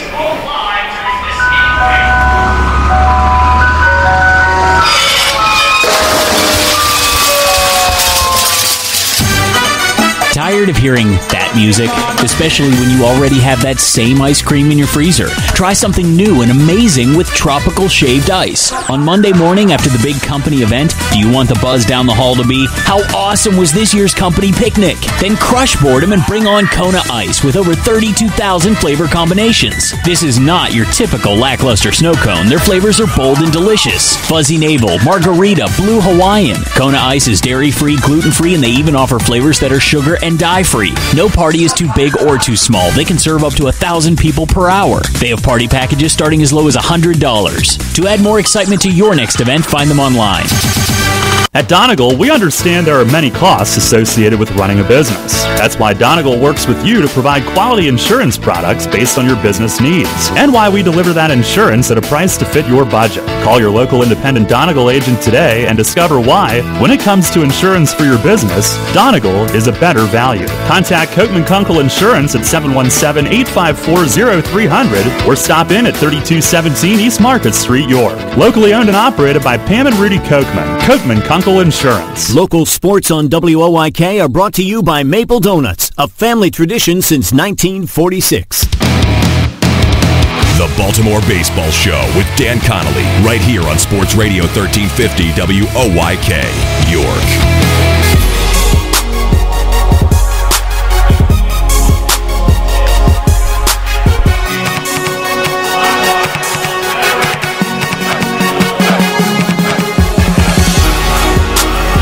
Scoreless in the top of the fourth. Michael Marcantonini taking over on the play-by-play. It's the Revs and Skeeters in game one of a three-game set. 5 hits in the game.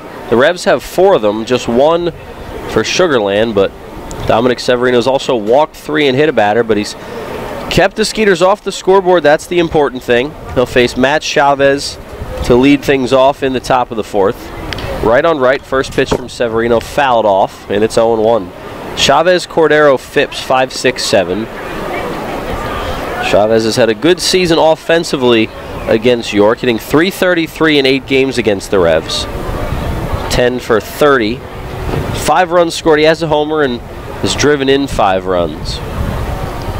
0-1 the count on the All-Star first baseman, and he fouls another one off down the right side. It's 0-2. Severino continues to get ahead of hitters. That's one thing he's done, which is odd that he does have 3 walks in this game because he's been ahead of almost everybody.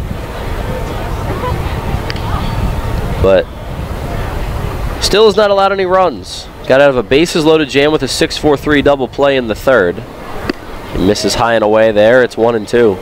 Courtney Hawkins was up with the bases loaded, had a full count on him. He chopped one out to Den, who threw to Casilla, who threw over to Burgess at first for the inning-ending twin killing. Stranded the bases loaded. On the 1-2 pitch. Coming to Chavez, here it is. Line drive into right center, a base hit. Mitchell ranges over to his right to track it down in the gap. He'll hold Chavez to a single. Severino ahead in the count. Ends up giving a hard hit ball the other way. A single for Chavez, a leadoff knock. It's the first time tonight that the leadoff man has reached against Severino. He's stranded 5 runners through 3 innings. He's given up just 1 hit. Well, 2 hits, 1 leading up to this inning. Well, here's Albert Cordero. He's catching tonight. Also plays around the diamond in the infield. But he's behind the plate giving Derek Norris a day off. First pitch swing and he comes up empty. It's 0-1. Good fastball there from Severino. 87 on the gun. He's up to 59 pitches now. He's really had to labor. He's only got 9 outs so far.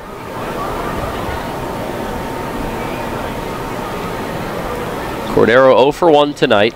Revs pinching for 2 up the middle. And the pitch. Changeup misses out. Brings the count to 1-1.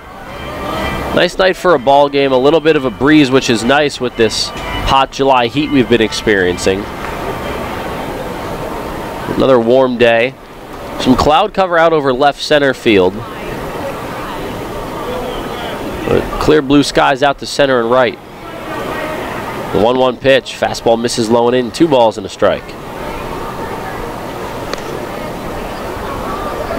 Cordero's hit just 154 in 6 games against the Revs this year. They've had his number. One of the few guys that they've had some success against the Revs. Sugarland team, best offense in the league. Up and down the lineup, guys that can bite you. The 2-1 pitch. Flipped in the air, shallow left. Dotel ranging over to his right, near the line. He makes the grab for out number 1. 1 down in the inning. That brings up the 7-hitter Dennis Phipps. Phipps grounded to third his first time. Severino's mixed up the flyouts and the groundouts. 2 flyouts now. The rest have been groundouts. No strikeouts yet in this one. Keeping the ball on the ground on a night where it's blowing out to left and left center in this park. Sev set on the mound, looks over to first. Chavez over there. Pitch to Phipps. Fastball misses tight. It's 1-0.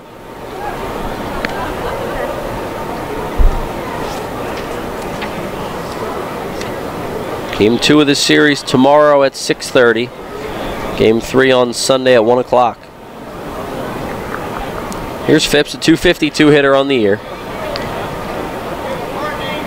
1 ball and no strike. The pitch from Severino. Hard shot, diving stop, backhand by Dent at short. Throws the second to Casilla to get the first out, and that's all they'll get. So they get the lead runner out number 2 in the inning. Heck of a play by Ryan Dent. Sprawled out, diving backhand stop at short on the hard hit roller. Phipps reaches first on the fielder's choice. For the Revs, they get out number 2. Heck of a play by Dent. We've seen him make so many great plays this season. That was just another one there.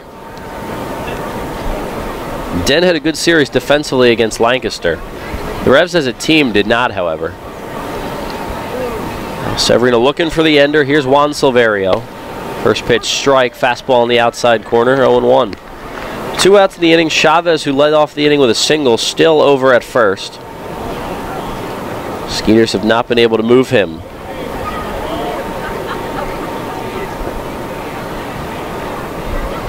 Severino set on the bump again, comes set at the shoulder. Takes the sign from Tejeda, pauses, and the pitch. Inside out swing, liner at first, Burgess got it.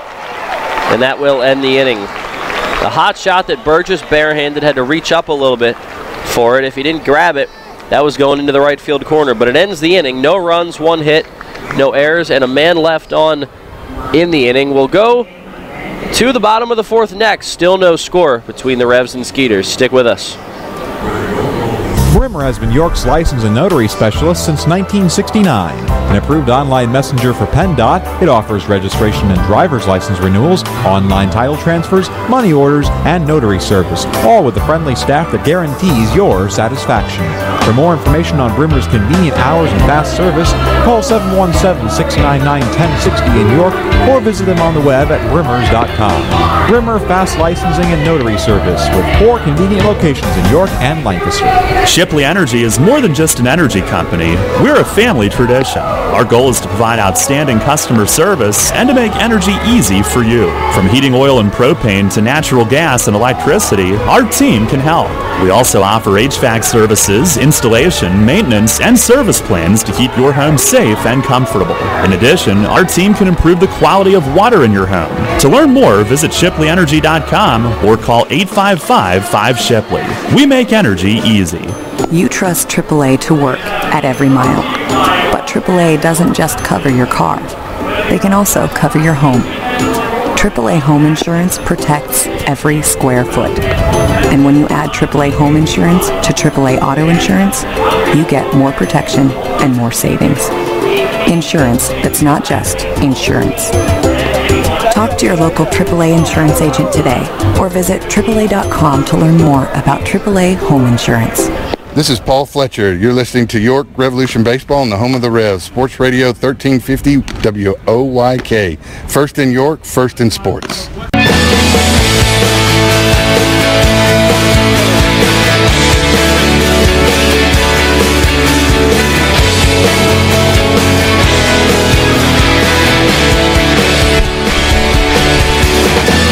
Bottom of the 4th inning from Peoples Bank Park. Isaias Tejeda leads off the inning for the Revs, making his home debut on the season. He played each of the last 3 games of the 4-game series in Lancaster. Has the average at .538 to start the year, 1 home run, 4 RBIs. An excellent season debut in which he went 3 for 4, hits in his first 3 at-bats, including a solo homer in his 3rd at-bat of that game. Now he starts off the inning by taking a ball low, 1-0. James Russell back out for another inning of work. He worked around 2 2-out hits last inning. Stranded runners at 2nd and 3rd, striking out Wellington Dotel to end the inning. So Tejeda, the cleanup man, trying to get on to start, and he sends one up the middle. Slow grounder. Jansanti rounds it behind second base. Throws to first. It's wide. Chavez got pulled off the bag. He couldn't make the grab, and Tejeda's safe at first. Believe they'll score that in E4. It was a wild throw from Jansanti. It could be justice for Tejeda, who thought he had an infield single his first time up. He thought he beat the play. So did really everybody else, but first base umpire Federico De Jesus called him out last time, so it was a 4-3 ground out. This time, he reaches on the E4, so they do give the air to Jansanti. Revs have their leadoff man on for the second time tonight. Here's the 5-hitter Melky Mesa. Third in the league in hitting, first in slugging percentage by a considerable amount. Russell the pitch. First pitch swinging is Mesa, sends it into shallow right field. Under it is Heathcott, and he makes the grab out number 1. Mesa got jammed on that one. Really not much he could do with that pitch. But here's Ryan Dent, who struck out swinging his first time up. Tejeda's on first after reaching on the error by Jansanti. Even though it's not a hit, Tejeda on base once again. Something that it's become a trend so far early this year. It was each of the last 2 years he was in York. Tejeda was a 300 hitter last year with the Revs, had 17 homers. And here's Ryan Dent. First pitch swinging, he comes up empty. Change up low in the zone. Changing speeds is Russell. That was 78 on the gun.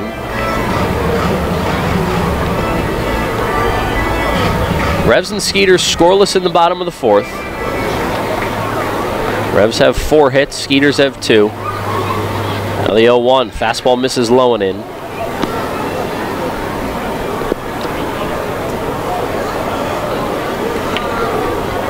Dent had a pretty solid series in Lancaster, had 5 hits, including 1 in each game of the 4-game series.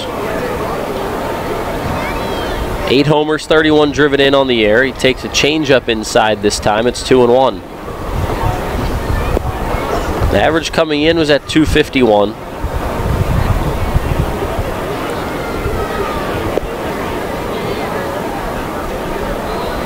Now Russell set on the mound again. He looks over at Tejeda. Chavez holding him on. Now Russell to the plate. Hard hit ground ball through the hole between first and second, a base knock.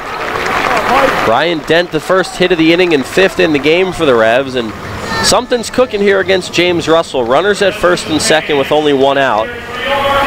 Here's the first baseman, Michael Burgess.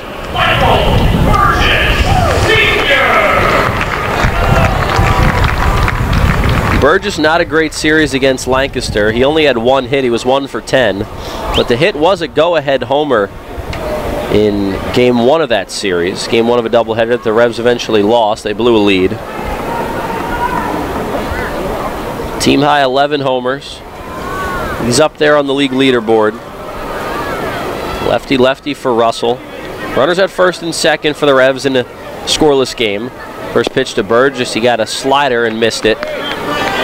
According to home plate umpire J.B. Torres, he tipped it into the glove of the catcher Cordero. Either way, 0-1.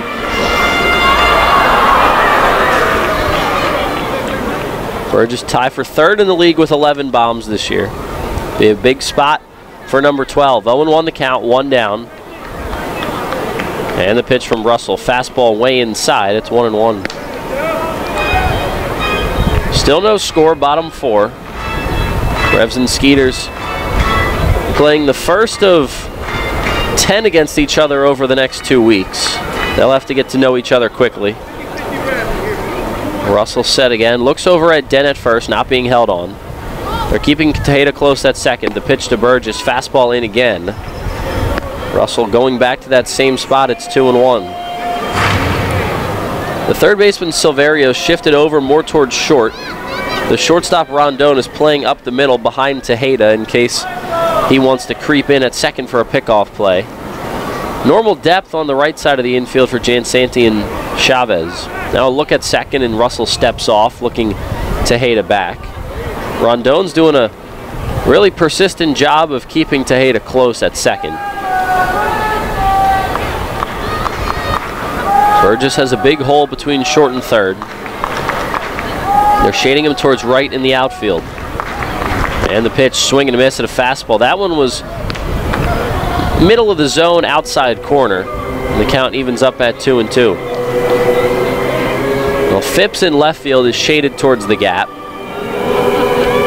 In center, Barnes is also shaded toward the gap, the right center gap. And the right fielder, Heathcott, is normal depth, maybe a couple steps in. He's been playing in all game, especially against the left-handed hitters Mitchell and Burgess. No score, bottom 4, 2 on for Michael Burgess. 2-2 the count, 1 out. Here's the pitch. Burgess grounds one to second. Jansanti has it, throws to second for 1. Rondon back to first, a double play. 4-6-3 twin killing, the second double play turned by the Skeeters, and this one third overall. The Revs have one. And after 4, we're still scoreless. Revs leave 2 on. They fail to score. We'll go to the top of the 5th and see if Dominic Severino can keep it scoreless. Have you heard? Royal Farms has gotten the national culinary recognition it deserves. Yeah, in Food and Wine magazine's article, 10 gas station foods across the country that are worth the detour, they put Royal Farms' world-famous chicken at the top of the list. Well, we've always known that Royal Farms has the best fried chicken, but now the whole world knows. So hurry into a Royal Farms to pick up some of their nationally recognized world-famous chicken before the world beats a path to their door. Royal Farms, real fresh, real fast. If you own a tractor-trailer business, then you know the cost of having your rig down instead of on the road. Rivers Truck Center in Red Lion keeps your trucks on the road by providing a one-stop shop for all your trucking needs. Rivers handles full-service truck sales and carries a full line of parts for all makes and models, has their own full-service collision center, and provides 24-hour emergency towing and roadside assistance. Check out riverstruck.com for more info. There's a reason Rivers Truck Center has been in business for over 40 years. They really do care. It is easy being green. In York County, trash is safely managed at a waste-to-energy facility where it is used as fuel to produce electricity. The electricity generated from trash is enough to power 20,000 homes. That's enough to light the entire city of York. Learn more at www.ycswa.com. Garbage is power. This is Ryan Dent. You're listening to York Revolution Baseball on the home of the Revs, Sports Radio 1350, WOYK, first in York, first in sports.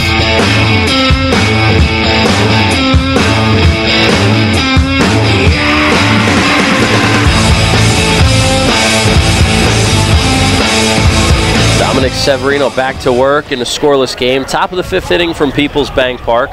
Revs and Skeeters duking it out in game 1 of this 3-game set. Weekend series Friday, Saturday, Sunday. An awesome night at the ballpark tonight. One where you can sit in your seat and not have to worry about getting sunburned. You don't have to worry about your ice cream melting. Not too hot. Definitely an enjoyable night to be in the seats at People's Bank Park. Well, Severino's kept the Skeeters off the board through 4 innings. It hasn't been easy. He's stranded 6 runners, including getting a double play to end the 3rd inning with the bases loaded. But he's only allowed 2 hits. He's also walked 3 and hit a batter. The leadoff man, first pitch swinging out to left. Totel, a line grab. Nice play out there by Totel. Sprawled out, dove for it, and caught the sinking liner. Alvaro Rondon didn't even get a chance to introduce him. He is robbed of a single to start the inning. Dominic Severino will appreciate that. Totel had him played in. And that ball just hung up a little bit too long for Rondon's sake, and Totel had a chance to make a play, and he did. 1 down and no one on. Back to the top of the order. Here's Barrett Barnes. First pitch from Sev is a fastball lower half of the zone, called strike 1. No score, top 5. Just a bunch of zeros on the scoreboard. 5 hits for the Revs. 2 hits and an error for the Skeeters. That one's bounced in the dirt. It's 1-1.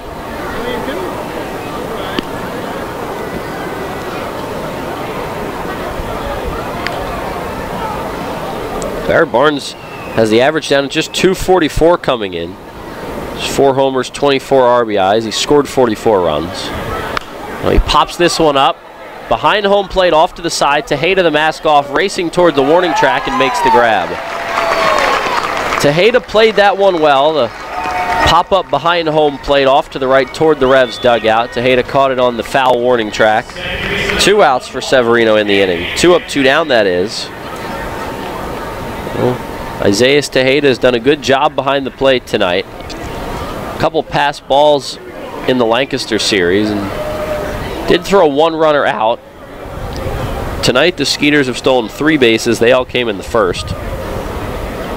But Tejeda's done a good job blocking the ball, catching pop-ups. Now, first pitch swinging is Jan Santi. He sends it out to second base. Casillas under it, still waiting, and he makes the grab. A quick 1-2-3 inning for Dominic Severino. He only threw about 4 or 5 pitches, and that retires the side. No runs, no hits, no errors, no one reached. We'll go to the bottom of the 5th. Revs and Skeeters still tied 0-0. Hey, it's the good-looking genius at Broadway Transmission. You know what really grinds my gears? Perfectly good cars being thrown away just because the transmission went bad. My mind slips into overdrive when someone says, I'll just get a new car before I spend that kind of money on a transmission. What? According to Kelley Blue Book, the average price of a new car is $32 grand. Now you're going to finance that, right? There's another $6 to $8 grand. And if you drive it off the showroom floor, it loses 20% of its value immediately. Don't forget, you also have to pay sales tax, higher insurance rates, title and registration fees, and come up with $600, $700, $800 a month depending on your interest rates for 5 years. And remember, you will still have to pay for the upkeep of the car. Brakes, tires, wipers, fluids, etc. Stop! Trade your transmission, not your car. Thanks, good-looking genius. You're welcome, ma'am. Broadway Transmission. We'll get your shift together and save you all that dough. Visit us on the web at BroadwayTrans.com or stop in and see how it's done. Baseball, crabs, and a Super Bowl champion. This is Revs time. Family fun goes into extra innings at People's Bank Park. Saturday, July 21st, it's Youth Football and Spirit Night presented by UPMC Pinnacle, featuring your chance to meet Baltimore Ravens running back Jamal Lewis. Plus, inside the park fireworks. Sunday, July 22nd, a Revolution game and 2-hour all-you-can-eat crab feast by Captain Bob's for just $35. Get tickets today at YorkRevolution.com. This is Chang Choi, athletic trainer of the York Revolution. You're listening to York Revolution Baseball on the home of the Revs, Sports Radio 1350 WOYK. First in York, first in sports.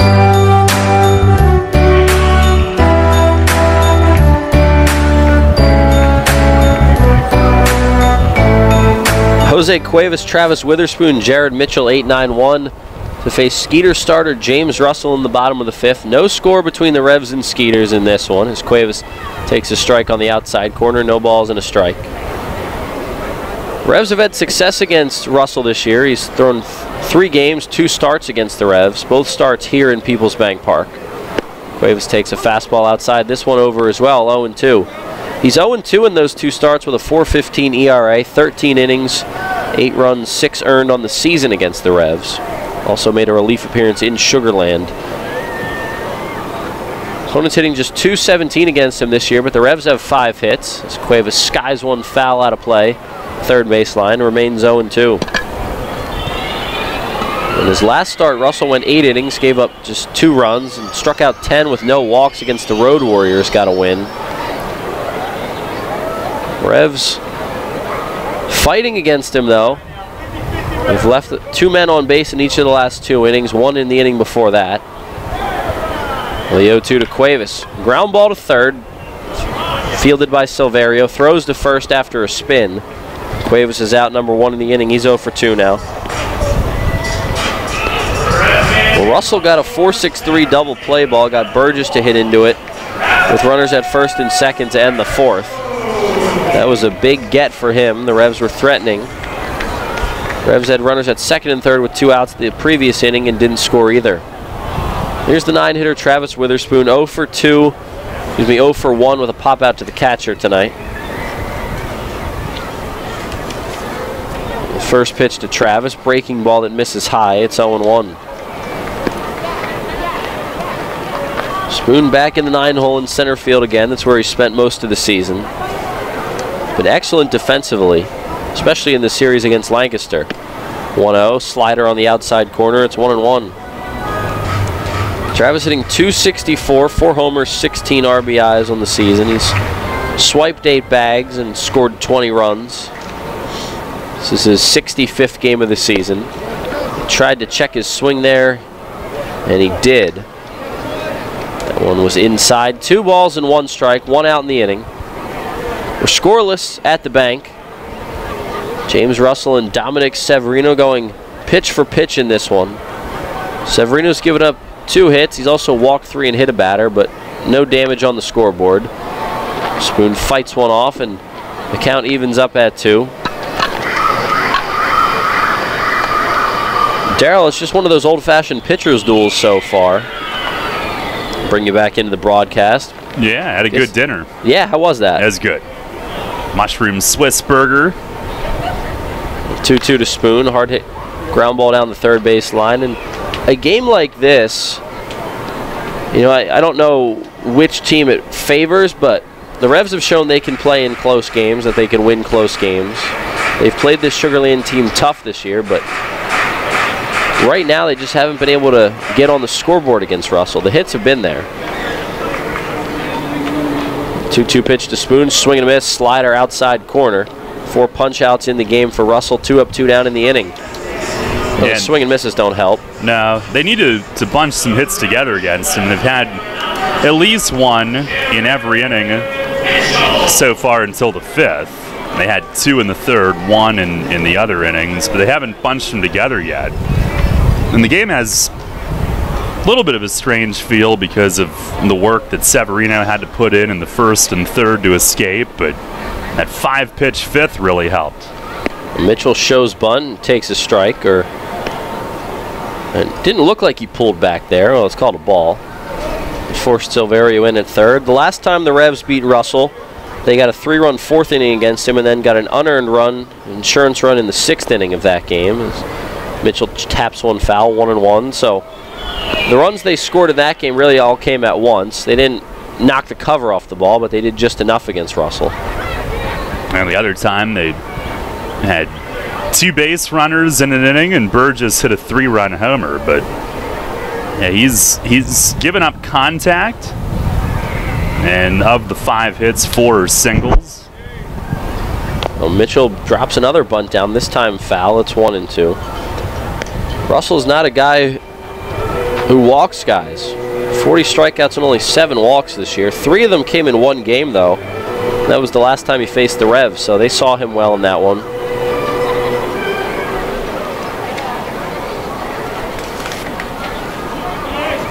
Two outs in the inning. 1-2 the count on Mitchell. No one on. No score, bottom 5. Russell taking his time on the hill. Time is called. The catcher Cordero asked for it. So I mentioned only 7 walks this year in 43 innings for Russell. He's only walked more than 1 in a game twice. Mitchell fouls one off the chest protector of either Cordero or the home plate umpire Torres. Well, it looks like Cordero, as Torres will wipe off the plate and give him a moment. So Mitchell hanging in here.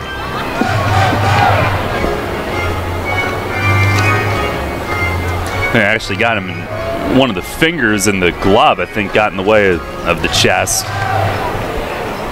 I can't imagine what a catcher's hand must feel like in the middle of the season. You're not going to catch all of them 100% in the pocket with the way these guys have stuff that moves, and then, boy, you add a couple nasty foul tips to it. 1-2 the count on Mitchell. 2 outs, no one on. Pitch from Russell. Lifted in the air, left field, but out of the field of play into the seats. Count remains 1-2. I'm sure it's not fun. I guess we'll have to talk to Tyler Clark and Luis Cruz, see how they're doing. Tejeda's only been here a couple days. I'm sure he's all right. The 1-2 pitch one more time. Breaking ball misses low and away. Mitchell a good eye to take it. 2 balls and 2 strikes. Mitchell 2 for 2 in this one, a pair of singles. Revs stranded him at third base after a 2-out knock in the 3rd. The 2-2 pitch, breaking ball just off the plate. Pretty close right there.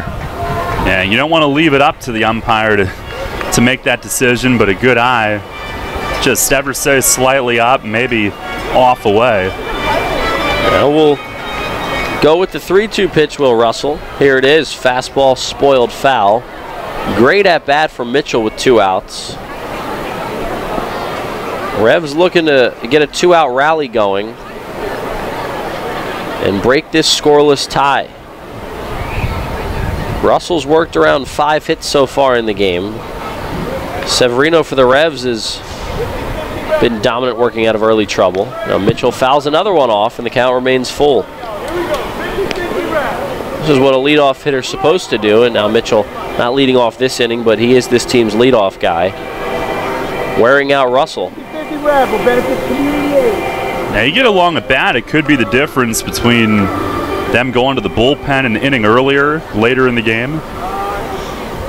The 3-2 pitch once more, change up, and Mitchell somehow gets a piece off the end, and he's still alive. 3 balls and 2 strikes it remains with 2 outs and no one on in the bottom of the 5th.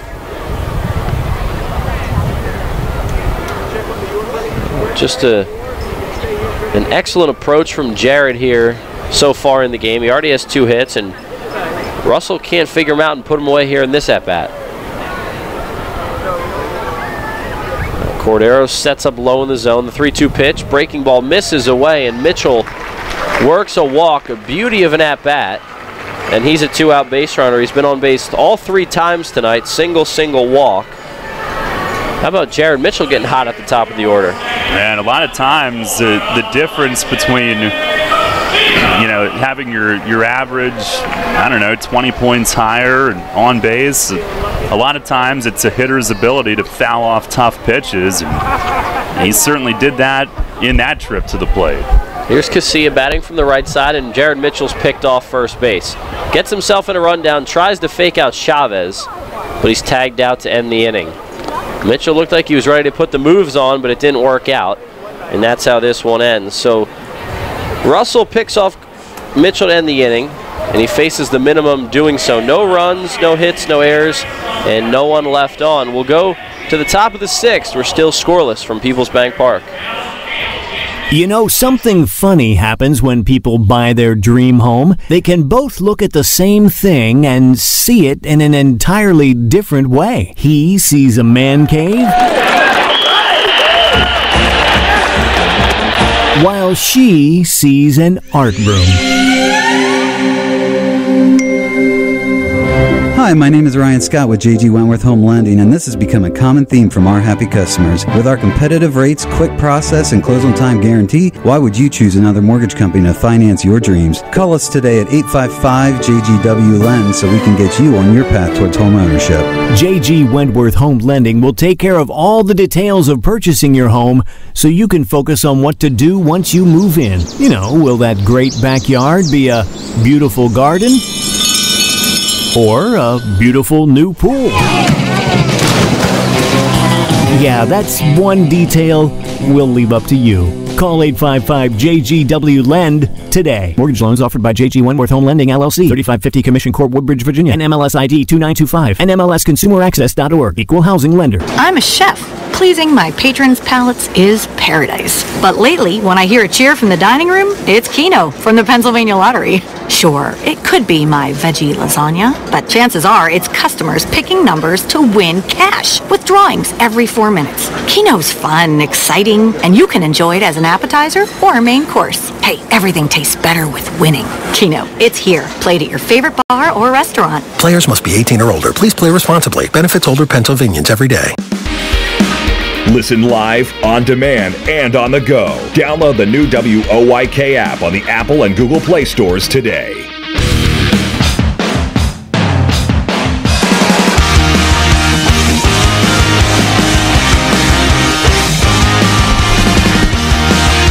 All zeros across the scoreboard in this one. Game 1 of a 6-game homestand for the Revs, and they're deadlocked with Sugarland. 0-0 in the top of the 6th inning. Dominic Severino back out to work. They'll face 3-4-5 for the Skeeters. Slade Heathcott, Courtney Hawkins, and Matt Chavez. First pitch to Heathcott, a strike on the outside corner. Former major leaguer, spent some time with the Yankees.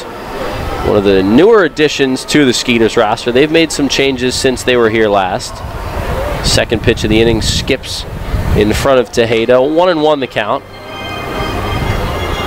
Heathcott,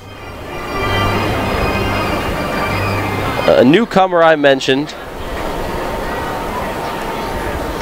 playing in right field tonight. The 1-1 pitch. Fastball misses a bit low. Severino ready to work back on the bump. Takes the sign from Tejeda. The 2-1 pitch misses way inside. 3-1. Severino looked like he lost his balance coming off the mound there, and he'll walk behind the pitcher's mound now. Tejeda is going to come out and see what's up. Cuevas and Burgess are going to walk to the mound, and now Mark Mason and Chong Choi, the Revs athletic trainer, are out as well. Severino ran off the mound after slipping off of it over towards the first base side. Now he's walking around in pain behind the pitcher's mound. Chong out to check him out. He's walking back and forth, and now he bends over behind the pitcher's mound in a squatting position. Chong out to see what's up. Mace is asking him if he's all right. Well, the pitch to the batter, Heathcott, missed low. The count is 3-1. Well, Mace still talking with Severino. I don't know what the injury could possibly be there, if it's something that he's been fighting previously, or maybe it's a cramp, if he pulled something. Yeah, boy, you hate to see that. I think Mace just basically told him, don't push it and do something that's going to make it worse. He is going to come out. That last start, he battled this kind of nagging spasm of a back muscle, and it makes you wonder if it's that same thing. You hate to see it. Based on his reaction, I don't think arm, which is the good thing. It was on the follow through, and it looked like he was uncomfortable kind of in his torso and his midsection. And the last thing you want to do is assume, but I would say there's a decent chance that it might be a reoccurrence of what he was able to pitch through for at least almost 3 innings last start. He was basically bothered by it since the first inning, tried to give the team some innings, and he might have felt a grab right there, which is unfortunate because he was pitching really well tonight. So Severino exits after 5+ shutout innings. He has the count 3-1 on Slade Heathcock. We're going to take a break. The new pitcher, Highland Piguero, will get as much time as he needs to warm up. So we'll let you know about Highland and his numbers when we come back. So we'll take a break. Severino out of the game with an apparent injury. Stick with us. We're in the top of the 6th inning. 0-0 the score between the Revs and Skeeters. As you clean it out, keep in mind Community Aid's looking for your lucky leftovers. After you wrap up your yard sale, donate what's left over at your closest Community Aid Drive-Up Donation Center. They're attached to each of Community Aid's incredible thrift stores in our area: Hanover, Harrisburg, Lancaster, Mechanicsburg, and Selinsgrove. Community Aid wants your lucky leftovers to help more than 750 local charities. Learn more at communityaid.net. But don't forget, give your lucky leftovers to Community Aid. Neighbors helping neighbors. Carmen Fusco Pro Baseball and Softball Academy in New Cumberland offers a variety of lesson plans for every budget. Owner Carmen Fusco has 38 years of Major League Baseball experience, and our staff is made up entirely of professional instructors, including Carmen Fusco, Sam Knott, TJ Cronenberger, and Lisa Baker. We offer one-on-one private instruction, camps and clinics, and year-round travel ball programs focused on developing the player. We differ from other facilities because we offer professional instruction with Major League Baseball techniques. We also provide free college placement for our athletes. Conveniently located off I-83 between Harrisburg and York, check out Carmen Fusco Pro Baseball and Softball Academy in New Cumberland, and go online to fuscoprobaseball.com. Sports injury? Walk into WellSpan Urgent Orthopedics for immediate care. No appointment is ever needed. Our orthopedic and sports medicine specialists are here to treat you. Visit wellspan.org/urgent orthopedics today for hours at our York and Hanover locations. Hey, this is Jacoby Jones, Super Bowl champ, Dancing with the Stars. If y'all didn't vote for me, it's y'all fault I lost, but you're listening to the radio, WOYK 1350, baby.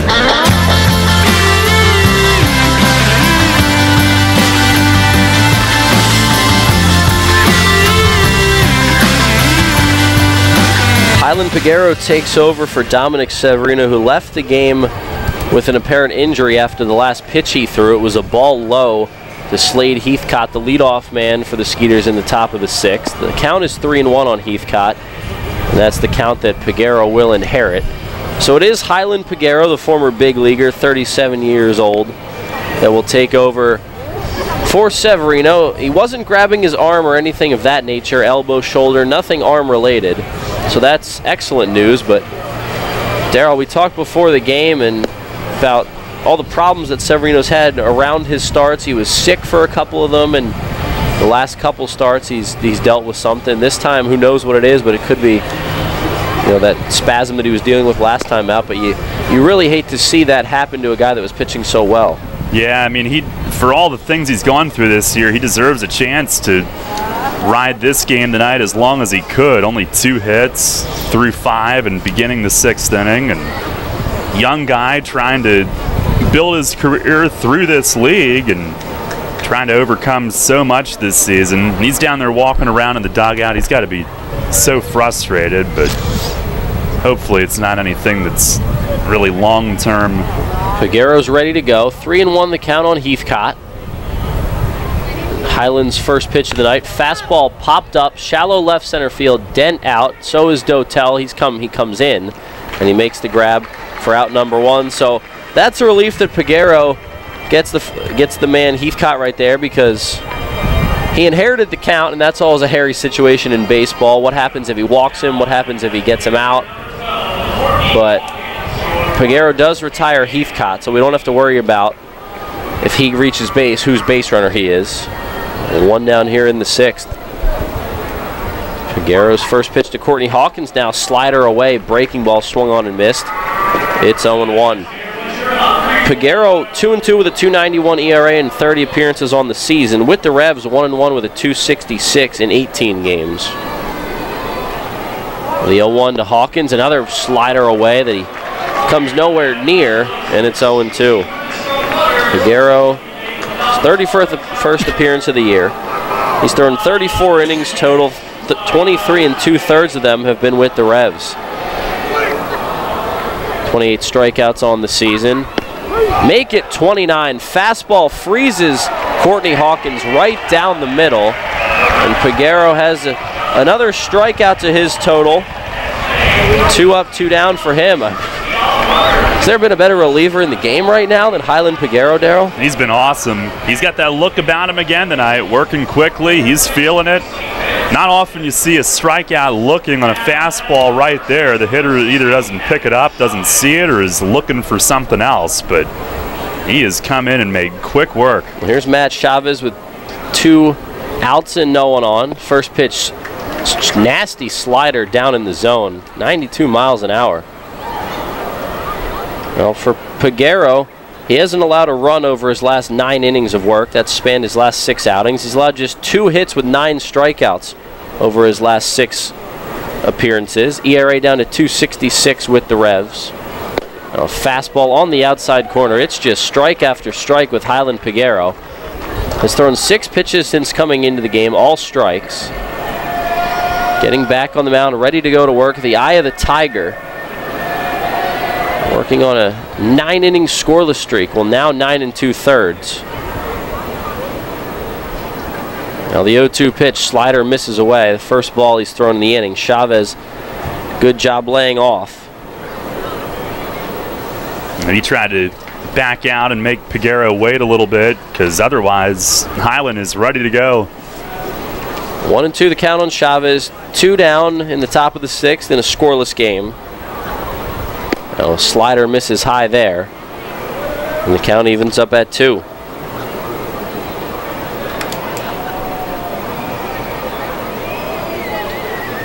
Revs season record consecutive scoreless innings pitched for a reliever is 12.0. Luke Westfall did it from May 30th through June 27th. The 2-2 pitch chopped in behind the plate. The count stays even at 2. Figueroa could get there.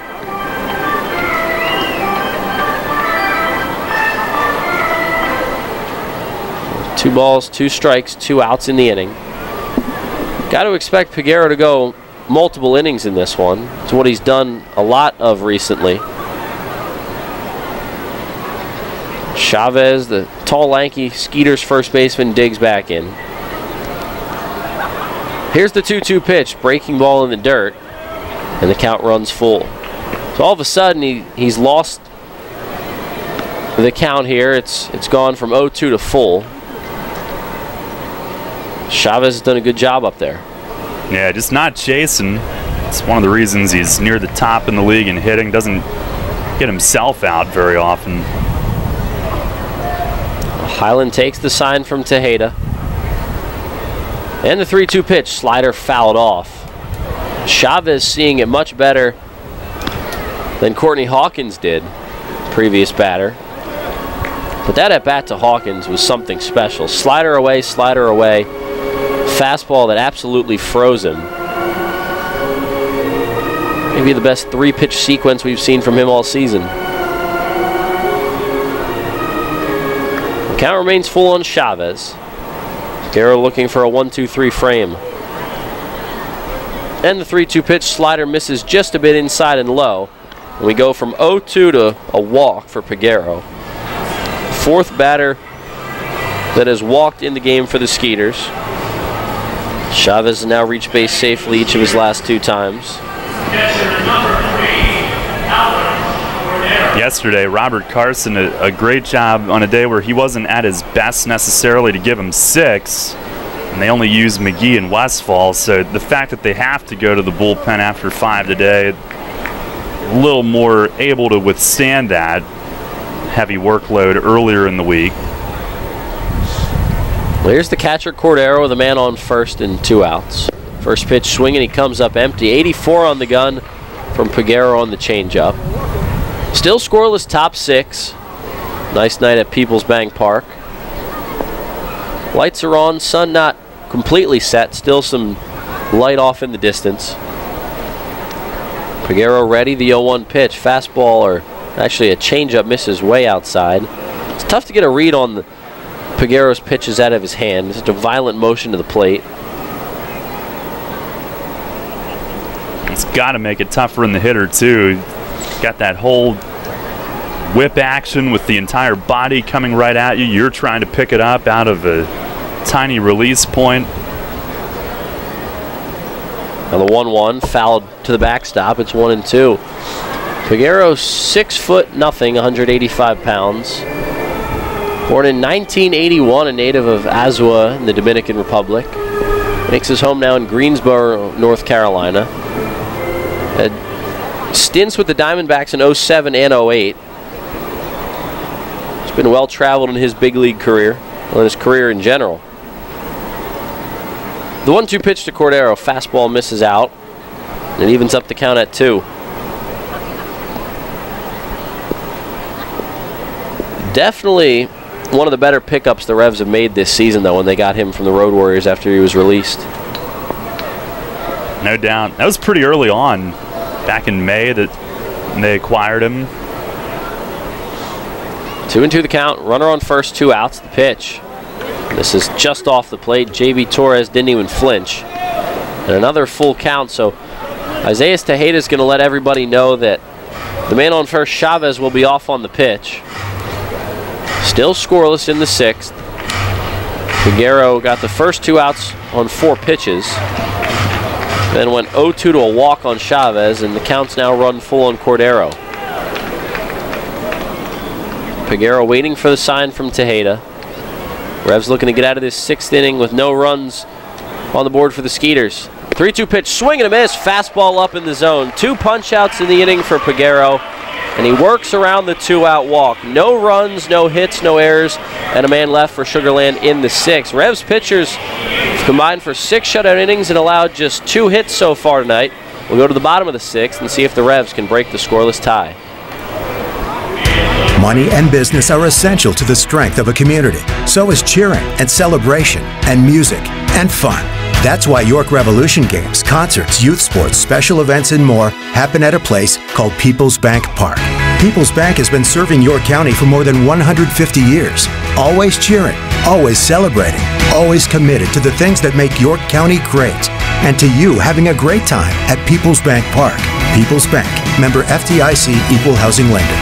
Planning your next visit to York? Book your stay at Courtyard by Marriott. Conveniently situated near local businesses, shopping, dining, downtown, and local attractions, Courtyard by Marriott features a state-of-the-art lobby, inviting flexible spaces to work or relax, free Wi-Fi, our well-equipped fitness center, and the bistro offering healthy options and refreshing choices, including Starbucks and an evening bar. Your stay is sure to be more comfortable, productive, and enjoyable than ever before. Courtyard by Marriott, 2799 Concord Road in York. Book your stay at 717-840-7840. You'll always hit it out of the park with great Best Yet products from your neighborhood SureSave stores. Like party platters with $18.93 deli items. Team up Best Yet hot dogs with Best Yet kettle cooked chips. And get Best Yet 12 packs of soda and Best Yet Rising Crust pizzas at Saubles Markets in Shrewsbury, Stewartstown, Whiteford, and East York. And at Nell's Market Fresh Foods in Spry. Hi, this is United States Olympic gold medalist Jenny Finch. You're listening to York Revolution Baseball on Sports Radio 1350. WOYK. First in York, first in sports.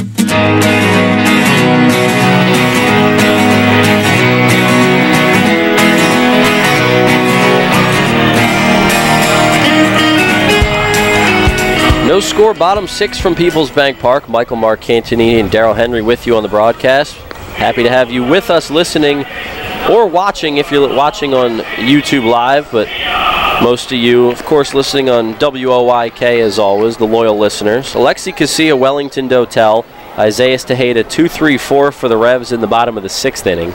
The Revs have out hit the Skeeters 5-2 in this one. Skeeters have an error, but it hasn't come back to bite them. James Russell and Dominic Severino battled it out in a pitcher's duel. Severino left in the top of the sixth inning after throwing 3 pitches with an apparent injury. And James Russell is still out there for the Skeeters. Casilla shows bunt to start the inning. It pulls back, and I believe the pitch was called a ball. They have not put it up on the scoreboard yet, and it was 1-0. Casilla hit into a double play earlier in the game. Ooh. And now he's plunked in the foot area. Around the ankle. He's holding his left ankle. He'll be a leadoff base runner for the Revs, but had to sacrifice himself there. Got drilled in the ankle. Didn't really get a chance to get out of the way of that one. He'll head down to first base. He will try to walk it out. Robert Carson's going to play trainer with Chong down at first and messing down there with Alexi. It's always fun when Rob coaches first. Yeah. Playing trainer. By the way, Dom is standing on the top step, so hopefully it was just a spasm that they didn't want him to push through. He's still in the dugout. And Wellington Dotel with a man on first and no outs in a tie game. First pitch he sees, he hacks and fouls it off to the right side, 0-1. And that could have been a case where he could have pitched through it, but when Severino's tried to pitch through things over the last couple outings, it hasn't worked out in his favor. In a really important game, looks like Mace made the right decision to go to the pen. 0-1 on Dotel. The pitch, fastball, called strike on the outside corner. Russell staying at the knees or below. It's 0-2. Casilla was just hit by a pitch. He's a leadoff base runner for the Revs. Dotel, though, in an 0-2 hole. No score, bottom six. Pitch to Dotel. Inside out swing. Past the dive. No, Jansanti dives and makes the play. Throws to first in time. Looked for a second like it was going to get by him. Just a little humpback liner low to the ground that Jansanti dove for and kept in the infield. He robs Dotel of a seeing eye hit. Casilla does get to second base. The only play was to first. So Dotel does move the runner, a productive out. And here's Isaiah Tejeda. Oh, that ball, thought off the bat was going to bleed through. He went full extension. Jansanti's known for his hitting and his versatility. Tonight he's had some really gold glove plays. He does have one error, but he's made a couple other great ones. Revs looking to break the scoreless tie. Here's Tejeda. He's 0 for 2. Reached on an error his last time up. Casilla at second. He was a leadoff base runner after a hit by pitch. Now Casilla dancing off second. Infield back, abbreviated right-handed batter shift for the Skeeters on Tejeda. Russell looks at second. Now the pitch, Tejeda takes low in the zone. Counts 1-0. Highland Peguero came out of the bullpen after the Severino injury in the top of the 6th. He retired the side. Worked around a 2-out walk. 2 strikeouts in the inning. 7 straight scoreless outings now for Peguero. A 1-0 pitch to Tejeda. That one misses inside. It's 2-0. If the Revs can score in this inning, it'll be Peguero who's in line for the win. Severino's night was done after 5+. He did come out for the start of the 6th inning. Did not give up a run. Russell has not given up a run either, but he's in danger of doing so. Man on second and 1 out. 2-0 the count on Tejeda. Now the pitch. Changeup misses low. It's 3-0. Not wanting to mess with Tejeda with the base open, but at the same time, he's got Mesa on deck, the league's leading slugger, so. Can you think of better protection in the order? And not like he's pitching around Tejeda here. He's just missing. Still doesn't want to give in. 3-0 now on Isaias. He's ready to hit.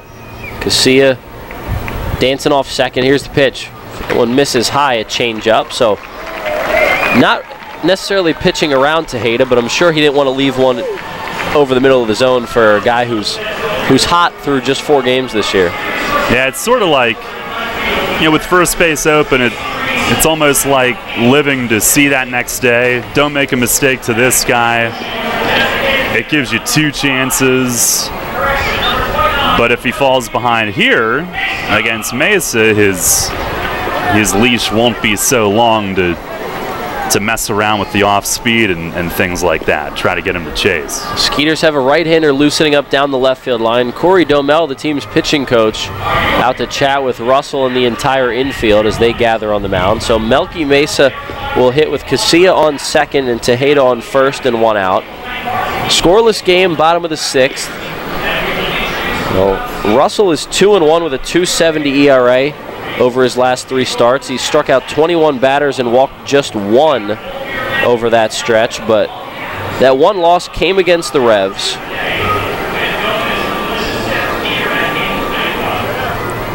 And he's 0-2, like I mentioned earlier, against the Revs this season.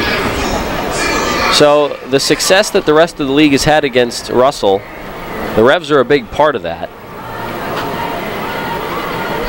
Home and road splits have not been kind to Russell either. He's 3-0 with an 0.93 mark in 6 home outings, but on the road he's 0-3 with a 5.79. That's over 3 road starts, 14 innings of work, and 2 of those have been here against York, now the 3rd tonight. This is as good a chance as ever, Darryl, for the Revs to cash in. Sure is. It's an opportunity they've been waiting for in this one. 2 on for Mesa in a scoreless game, bottom 6, 1 out in the inning. Pitch from Russell, breaking ball over to Mesa, it's 0-1. Vicente Campos warming up in the Skeeters bullpen. He is the reliever getting ready. Russell in the game for now, though. 0-1 the count on Melky. 10 homers on the year for the Milkman. Look at second, the 0-1 pitch. Mesa, big swing, snap throw down to second. Casilla back in safely, and Jansanti, who caught the throw down at second to the first base side of second base, was there, and Casilla, even though Jansanti had the ball, danced off second trying to mess with him. Well, Alexi has some fun out there, doesn't he? He's among the most in terms of having fun out there, and his connections in the game, it seems like he knows everybody. He's always yucking it up with somebody out there. John with Rondon out at short. 2 on for Mesa. 0-2 the count, though. Here's the pitch. Laced foul down the third base line into the Skeeters bullpen, and will get back into the field of play. A hot shot from Melky. But it will be a foul ball. The count remains 0-2. 1 out in the inning. Dotel grounded out. The Revs in this inning has been the Casilla hit by pitch, the Dotel ground out, and the Tejeda walk. Go ahead run out at second in a tie game. No score, bottom 6. Russell looks at second. Now the pitch. Mesa takes. It's low. Well, no, it's not. It's called strike 3, a late ring him up sign there from the home plate umpire, J.B. Torres. Looked like Mesa knew it. And he's out number 2 in the inning. Tough pitch after seeing all those breaking balls to have to adjust fastball there. Yeah, he probably didn't really expect Russell to come in that RBI situation, but he did. He made a perfect pitch. And you're one mistake away. You leave that ball, if it tails over the plate just a little, then the game can change here in a hurry with it being scoreless. But he made a perfect pitch. Here's Ryan Dent in a big RBI situation. 2 outs, and Russell's still in the game. 5 2/3 scoreless for him now. A look at Casilla at second. Now the pitch. First pitch curveball. And for the second straight batter, he's worked backwards, going with the soft stuff, the breaking ball first. Be a big spot for Dent to drive in one or a couple. Russell set on the mound. Dent waiting for the 0-1 offering. And the pitch. He takes high. It's 1-1. Dent this season against the Skeeters, 235 through 5 games against them, 4 for 17. He does have 1 RBI. 2 runs scored against Sugar Land. 1-1 the count. Russell laboring in the inning. Trying to get through this thing with no one coming home. The 1-1. Dent pops it up sky high. Shallow left center field. Rondon, the shortstop, out. He's calling for it. Drifts back, makes the catch. And the inning is over. So the Revs get 2 on with 1 out. First and second, and they remain at first and second as the inning ends. No runs, no hits, no errors. 2 left on in the frame. James Russell tightropes out of danger. He's through 6 shutout frames. And after 6 full, we're still knotted at 0. We'll go to the 7th. Darryl Henry taking back over on the play-by-play. Rutter's has all your favorite seafood options. Tavern battered cod sandwich, crispy fried shrimp with bada bing dipping sauce, flavorful crab and corn chowder, just to name a few. Rutter's Seafood. One try and you'll be hooked. Rutter's. Why go anywhere else for seafood? Planning your summer vacation? Looking to take care of those long overdue home improvements? Hello, I'm Tara Hauser, Vice President of Marketing at First Capital Federal Credit Union. Make all your dreams come true with a home equity loan from First Capital FCU. For a limited time, take advantage of a 7-year home equity loan of $10,000 or more with an annual percentage rate as low as 3.99%. Visit firstcapitalfcu.com or stop by any branch to apply. First Capital, putting you first. Federally insured by NCUA. Equal housing lender. First Capital Federal Credit Union. Columbia Gas of Pennsylvania delivers natural gas to 423,000 customers. Our commitment is to do it reliably, efficiently, and most importantly, safely. If you smell, hear, or see any sign of a natural gas problem, evacuate immediately and call 911 from a safe location. The most obvious indication of a problem in your home would be a rotten egg odor. For more information on natural gas safety, visit ColumbiaGasPA.com. Columbia Gas of Pennsylvania, reminding you about natural gas safety. Rutter's Hot Dog Extravaganza is here. Rutter's Kunzler hot dogs and brand new corn dogs are only 2 for $2. Our amazing Kunzler bacon wrapped cheddar dogs and sausages are only 2 for $4. Earn 2 cents on fuel for every deal purchased. Must scan rewards card. Rutter's, why go anywhere else? You're on the home of the Atlantic League champion York Revolution. Sports Radio 1350 WOYK, York.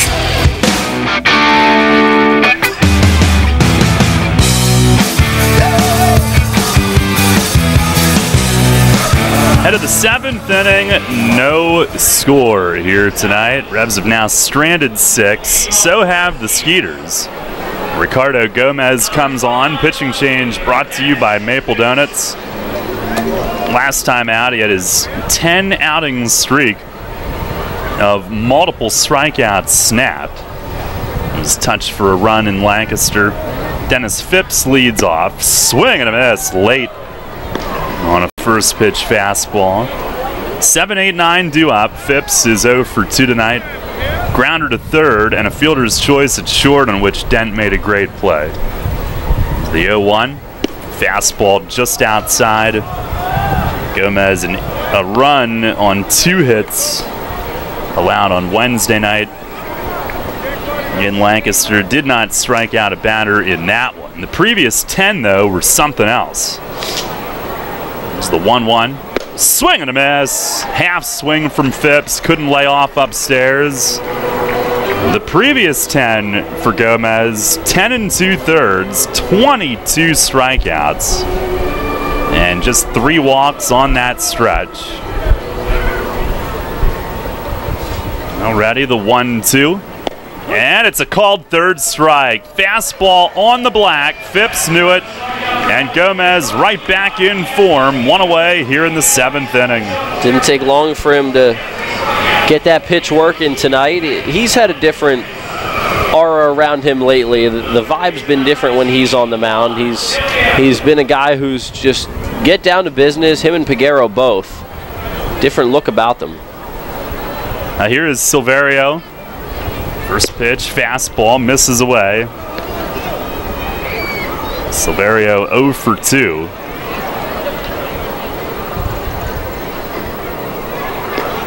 The 1-0. Swinging a chopper toward third and foul. A little bit early on it. Cut off in front of the Sugarland bullpen where they do have some activity. Unfortunately, there's some comfortable offers against Russell tonight. Not a guy that will pop the radar gun, but he will still manage to get some strikeouts. And the 1-1, swing and a miss on a fastball up. Tonight, Gomez 310th Atlantic League appearance. The next one will tie Ben Grzelowski for second in league history. Gomez came in this year 5th. He's now up to 3rd. This is the 1-2. Swing and a miss. He blew him away upstairs. Fastball up at the letters. Back-to-back strikeouts. And it's now 11 of his last 12 outings in which he's struck out 2 or more. It's been an awesome streak. Hated to see it end, though, the last time out in Lancaster, but it's been a different Ricardo Gomez lately. I love how after the strikeout, he just slowly walks around the mound. No expression on his face, like, let's go, let's keep it going. Here's Alvaro Rondon. He is 0 for 2 on the night. Ground out, fly out. First pitch to the switch hitter batting left. It's up and away. I think the body language is so important. We've seen it with Peguero lately. With Gomez. Here's the 1-0. And he paints outside black, strike. And I guess if you're not feeling it, the idea is you should fake it. It's easier said than done. The 1-1. Swing and it's fouled off the other way. No score here in the top of the 7th. Revs have out hit the Skeeters 5-2. Both teams have stranded 6.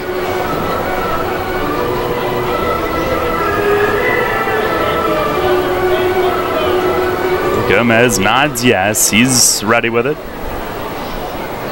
And the pitch. Down and in as Rondon backs away in near his shins. Somebody grunted. I don't know if it was Gomez releasing it or Rondon afraid he was going to get hit, or Tejeda who had to make a hard reach. 2 balls, 2 strikes. And Gomez comes home. And a ground ball sharply at short. Dent picks it to his left. He's got it. He guns in the dirt, and Burgess makes a great pick. He scoops it out of the dirt, holds it up to show first base Federico De Jesus as he stumbled away from the bag with it, staying on his feet after that effort. 1-2-3 7th for Gomez. The video board had gone dark for a half, or more than a half second, about 5 seconds during that play, but it's back. Stretch time at the bank, no score. You'll always hit it out of the park with great Best Yet products from your neighborhood SureSave stores. Like party platters with $18.93 deli items. Team up Best Yet hot dogs with Best Yet kettle cooked chips.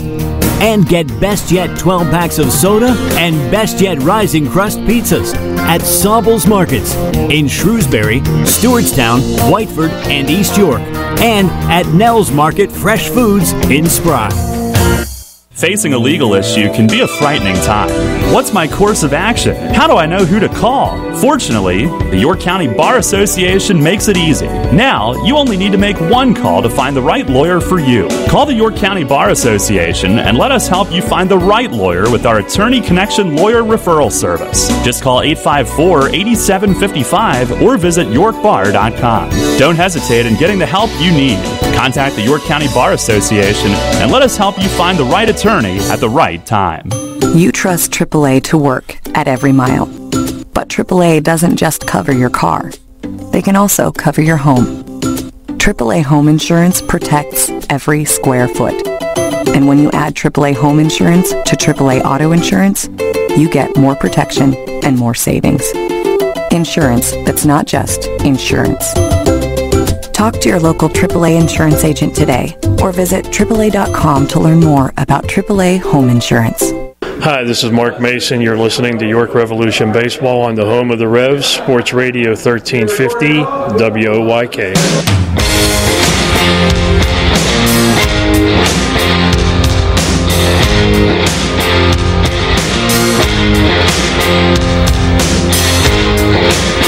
Stretch time here at Peoples Bank Park. Right-hander Vicente Campos, the new pitcher. This is another new addition for the Skeeters recently. Pitching change brought to you by Maple Donuts. They've had some departures. After they won the first half, they had a player or two retire.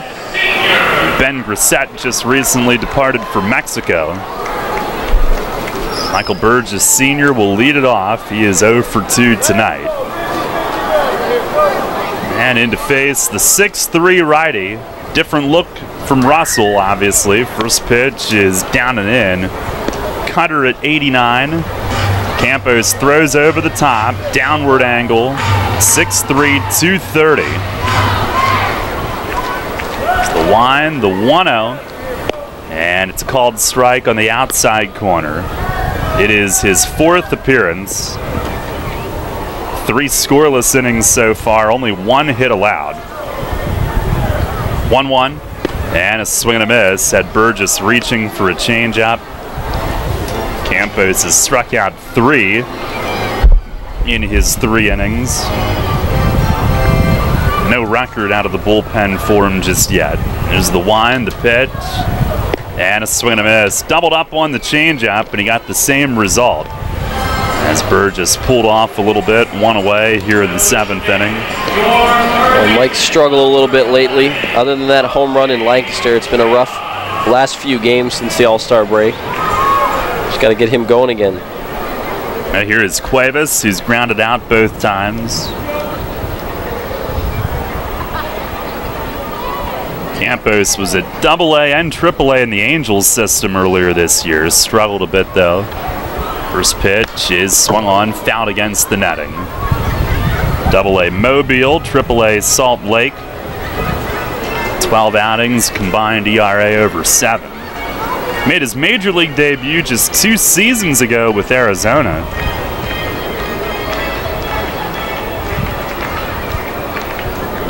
The wind, the 0-1. Yeah, that misses down low. Or I guess I should say it was in the Diamondbacks and Angels systems earlier this year.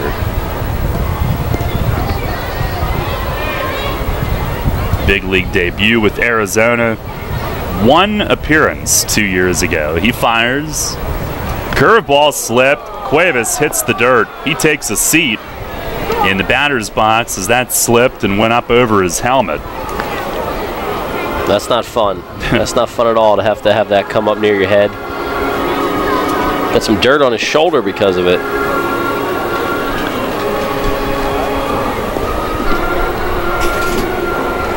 Two balls, 1 strike.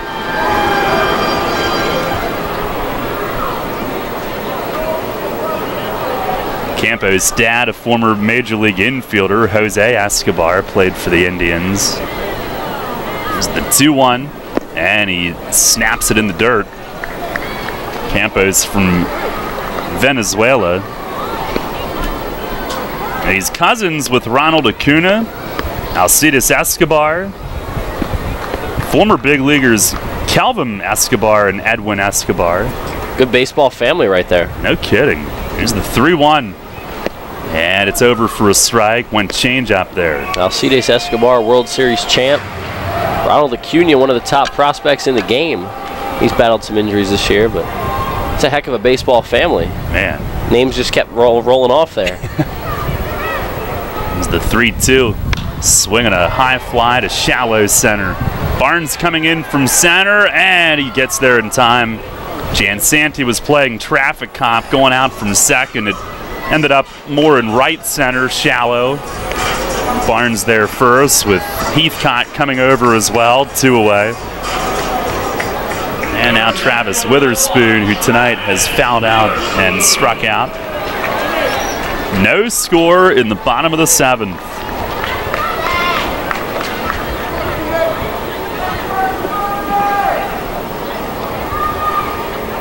And first pitch, breaking ball down low. Campos originally signed with Seattle. He was dealt to the Yankees along with Michael Pineda. For Jesus Montero, there's a breaking ball inside, 2-0, and Hector Noesi. Forgot about that trade. That was a while ago. Isn't it Naosi? I think it's Noesi. Oh, okay. Pitch is lined, left side base hit.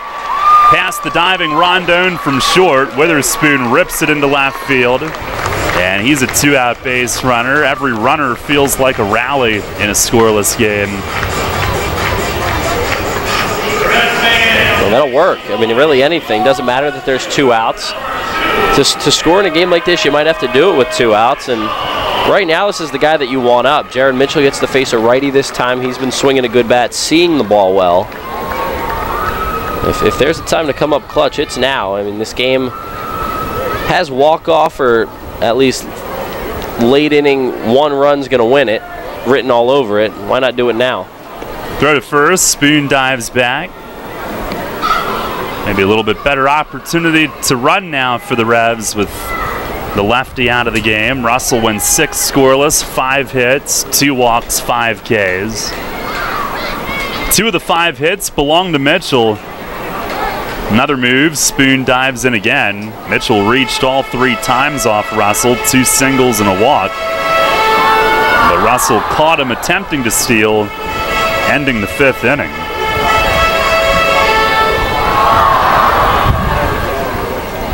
Spoon the lead. Here's the stretch, the pitch. It's a fastball for a strike. Oh, it's a balk. They said that he did not come set, I guess. He was a little quick, and Witherspoon awarded second, no pitch on Mitchell. Take advantage of it any way you can right there. That's not in the Revs' control, but they had to take advantage of it because it happened, but in a game like this anyway. And now 1 base hit could give him the lead again. Look out at right field. Heathcott is way more shallow than most. Really, so is Barnes in center. Pitch is just inside. It is 1-0 on Mitchell. So in center and right, they've got a chance to get to a ball before it drops, but anything in a gap has a chance to be more impactful. Well, not the 1-0. Campos turns and looks Witherspoon back. Campos was acquired by the Diamondbacks from the Yankees for Tyler Clippard a couple years ago, and then made his major league debut with Arizona. Now they cut behind from short. Spoon is back, though, sliding feet first ahead of that pickoff timing play.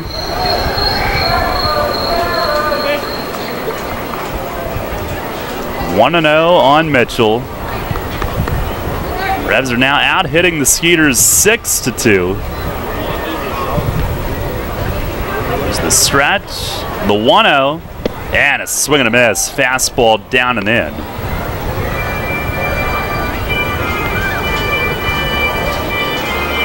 Revs are 0 for 4 as a team with men in scoring position tonight. Actually, not a lot of opportunities, but have yet to cash in on any that they have had. The 1-1, that's outside and low.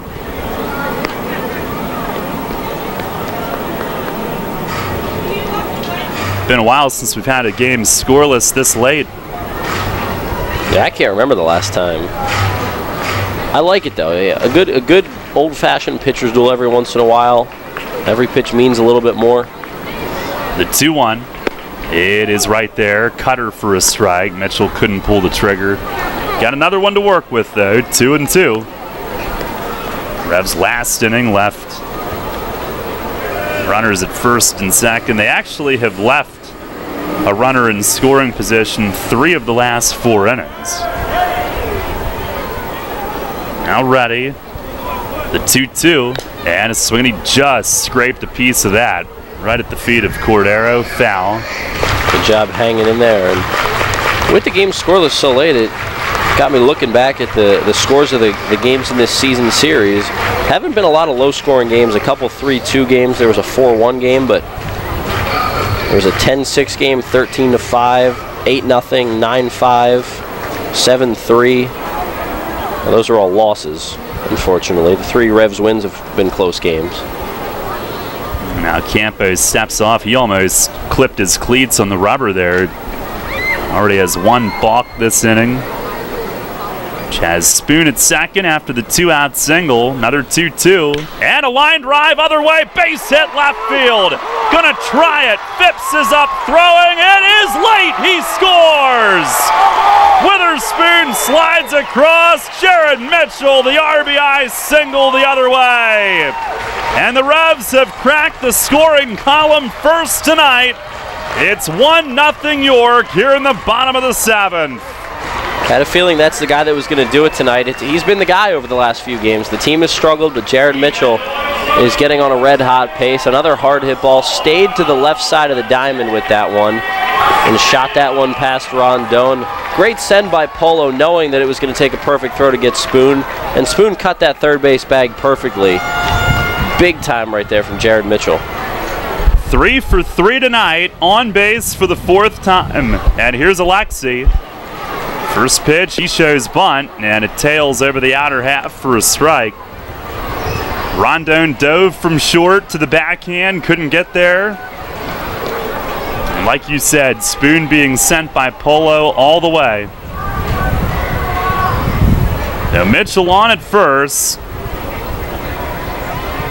Here's the 0-1, he runs, and a fake bunt. It's a called strike. Throw to second, though, pulls the shortstop Rondon into a backwards dive to save it and keep it in the infield. It was on the shortstop side behind him. Mitchell is in. It's his 21st stolen base of the year. And now if Alexi can get a knock, Revs could have another run. Jared Mitchell just doing everything to help this team win games, doing everything to put them in a position to add an extra run here this inning.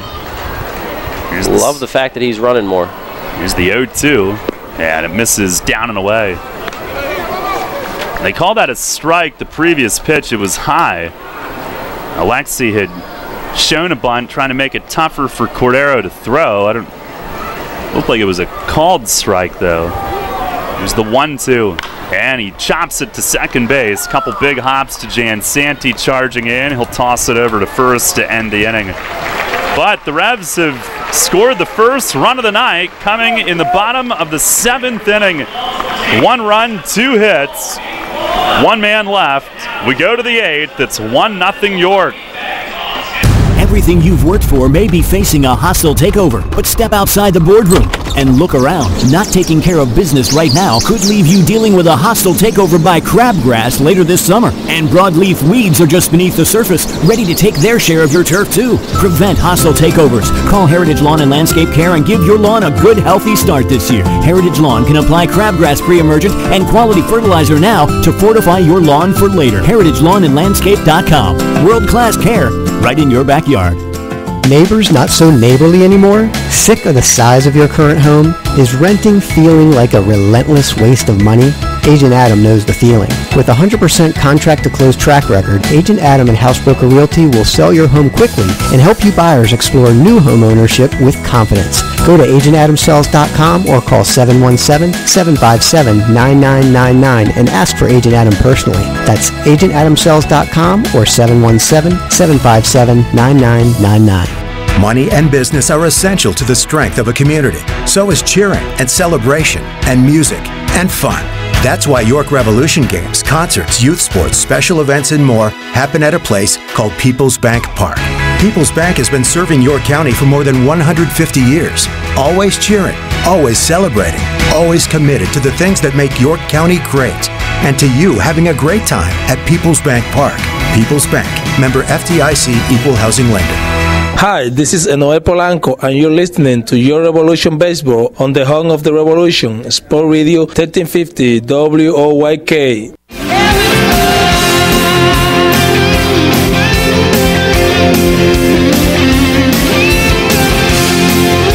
On to the 8th inning, Revs with a 1-0 lead. A lot of their threats tonight had been built with 2 outs. This one was as well. And this time they got the big hit to piece with the other hit. And now a 1-0 lead. Junior Rincon comes on as we start the 8th. Pitching change brought to you by Maple Donuts.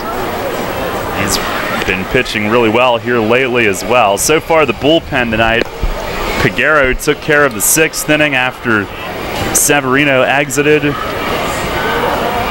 And Ricardo Gomez dominant in the 7th, 1-2-3, 2 Ks.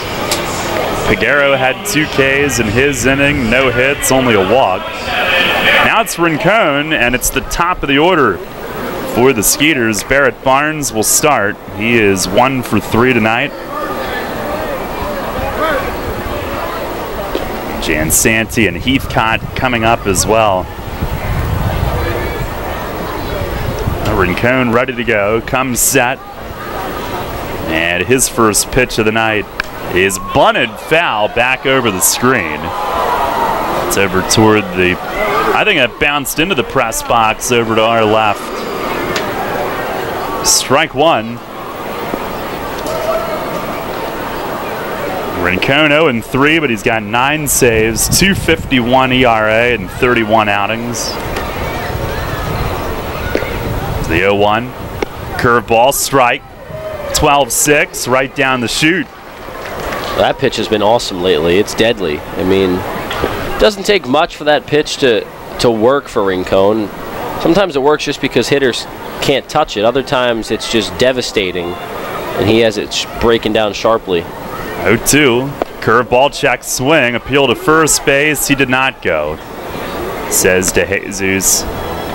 His curveball is so different from others with the downward tumble that I would imagine that hitters need to see it once in order to have an idea. Now 1-2. And he fires. Fastball way high and outside at 94. I don't know how Tejeda stood up fast enough to squeeze that, but he did. Well, I think it spun him around a little bit. You see the smoke coming off that glove, yeah. the dust coming off of it.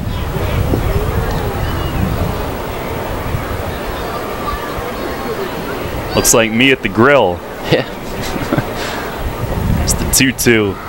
And a check swing this time went on a curve in the dirt, smothered by Tejeda, who applies the tag. And Barnes trying to argue, and now he's got an issue with Tejeda. I think he took exception to how hard Tejeda tagged him, and the benches are going to empty. Well, we've seen Barnes lose his cool a little bit at times this year. Saw him get ejected in a game in Sugar Land. They're short on sleep, flying in today. They're probably all agitated. And Tejeda trying to get to him before he got away. There was no malintent. Isaiah's trying to apologize right away, or explain it right away. And Barnes wasn't having of it and got in his face. Everybody pairs off and chats and laughs for the most part. That's usually what it ends up being. So you find a guy on the other team you know, and you start laughing about it. But I'm surprised that they didn't appeal down to first there on that swing. Late in the game, close game. Normally the home plate umpire is gonna go to the base umpire down the first base line because he has a better angle at it. As the home plate umpire, you better get that right if you make that call. Now it did look like he went, but normally they do delegate. But got to believe the lack of sleep could be there. That could be an issue. Did you see Robert Carson running out trying to be peacemaker, trying to calm things down? And I think it really calmed down once Chong got out there. Here's Anthony Jansanti. First pitch is in the dirt, knocked down by Tejeda. Chong's always ready. Ready to go. Hey, I'm edgier when on travel day. Sure. It's a lot to deal with. Well, these guys should be used to it, though. They're flying back and forth all the time. Well, it is 1 out in the inning. Here's the 1-0. Breaking ball, excuse me, swing. It's fouled upstairs on the first base side. I'm sure Barnes is frustrated, though, that more so that there was no appeal on that it was the home plate umpire that made the call, and he didn't get a chance to at least get a different opinion. Yeah, that's probably true. Pitch, swinging a foul tip to the backstop, 1-2. A heat of the competitive moment. Well, Juice Gums was in there pretty quick over at third base.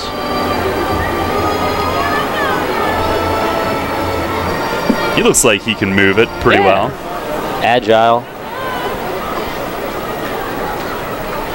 Jansanti tonight 0 for 1, 2 walks. The pitch to him. Breaking ball away. That went a hard, snappy hook from Rincon, but this time it was never a strike when it left his hand. 2-2. Revs a 1-0 lead here in the top of the 8th. Rincon sets the 2-2. And a swing and a miss. Got him to reach down and away, way out of the strike zone at 93. And when you've got stuff that nasty, sometimes the hitter, you try to cheat and get started early and end up swinging at something like that. 2 down. That's nasty. And with as good as stuff he has, he doesn't need to come in the zone all the time. It's a tempting pitch just to swing at it if it's out of the zone. Here is Slade Heathcott. First pitch, swing and a miss. Fastball 95, cracking the mid up around the belt. Heathcott 0 for 2 with a walk. 2 flyouts. 0-1. And a swing and a bouncer off the plate. He stumbles, can't get out of the box. Rincon cuts it off, runs across the bag himself, and the inning is over. I didn't know if they were going to call a foul. It was never off his foot, though. It was out in front of the plate and in play. And Rincon dashing toward first, cut it off himself, and ran right through the bag. 1-2-3 8th inning, and he was dynamite. We go to the bottom half of the 8th. It's the Revs 1 and the Skeeters 0. Hear that? It's the sound of summer. Sound nice? Call Kona Ice. We do it all. Schools, sporting events, parties, both corporate and birthday. You name it, we'll be there. We bring the party to you. If you need a little bit of fun in your life, we're the shaved ice truck for you. Oh, and we fundraise too.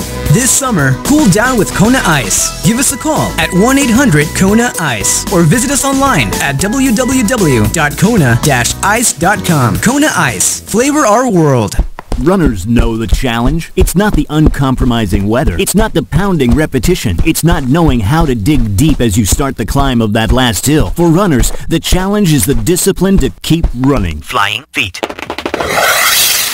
Casual runners, amateur runners, hardcore runners, no matter what level runner you are, Flying Feet Sports Shoes is with you every step of the way. Flying Feet has become the leader in athletic footwear and properly fitting the feet of runners throughout Central PA. Flying Feet has become the leader in athletic footwear, properly fitting the feet of runners throughout Central PA. And that holds true whether you're training or racing on roads, tracks, or trails. For those searching for that discipline, Flying Feet provides the latest shoe innovations, the accessories and equipment, and the inspiration to keep on running. Greg Baum and his staff have the knowledge and the true understanding of what running is all about. As one local runner put it, Flying Feet is family, and all runners are welcome. Flying Feet. Flying Feet Sports Shoes, 1511 Melrose Avenue, York, just off exit 18 of I-83. This is Hall of Famer Jim Palmer. You're listening to York Revolution Baseball on Sports Radio 1350 WOYK. First in York, first in sports.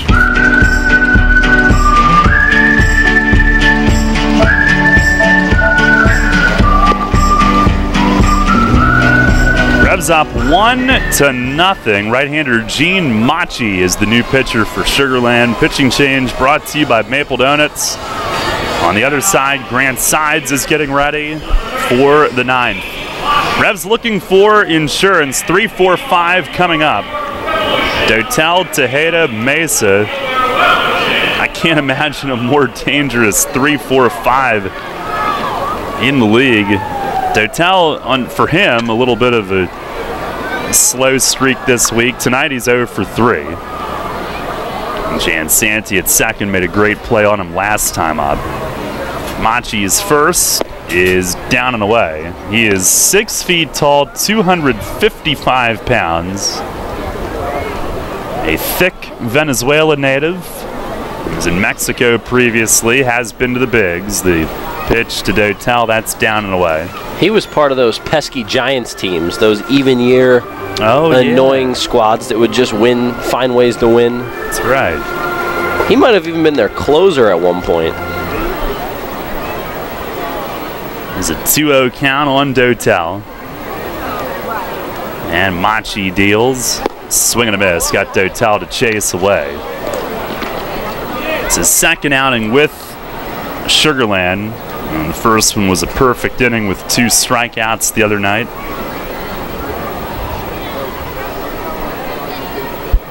Two nights ago. Began this year with Mexico City. Diablos Rojos del Mexico. And the 2-1. Fastball just missed, down and away. 5 major league seasons. Giants 2012 through 15. Then the Red Sox for some time in 15. And the Mariners last year. This is the 3-1. Swinging a bouncing ball, high hop to third. Silverio gets to the big bounce, charging, and fires on the run just in time to get Dotel by a half step. He was busting it, flying down the line, and Silverio able to get to the huge hop before it bounced a second time and throw him out, 1 away. The defense has been really solid on both ends in this game. Just 1 error for the Skeeters, that's it. It's been a really well-played ball game. Machi's got 2 World Series rings. The Giants, 2012 and 14. Jonathan Sanchez was there in 2010. Here's Tejeda. First pitch, breaking ball. It's over for a strike. Tejeda 0 for 2 with a walk tonight.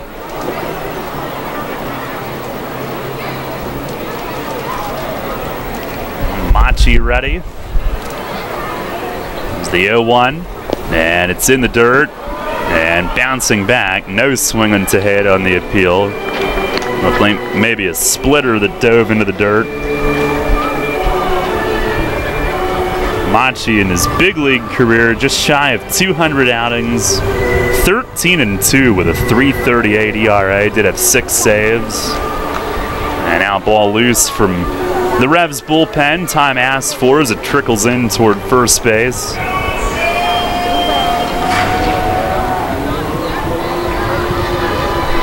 Revs baseball brought to you by Wolf's Bus Lines, the official transportation provider of the team. Don and his Jolly Ranchers. The pitch, swinging a tapper foul behind the plate. That looked like the splitter again, 1-2. I had my first experience with that Jolly Rancher basket over the week going to Lancaster. Grabbed a few green apples, had to. Makes you want to keep getting on and off the bus just to have an excuse. Yeah. To grab more. Machi ready.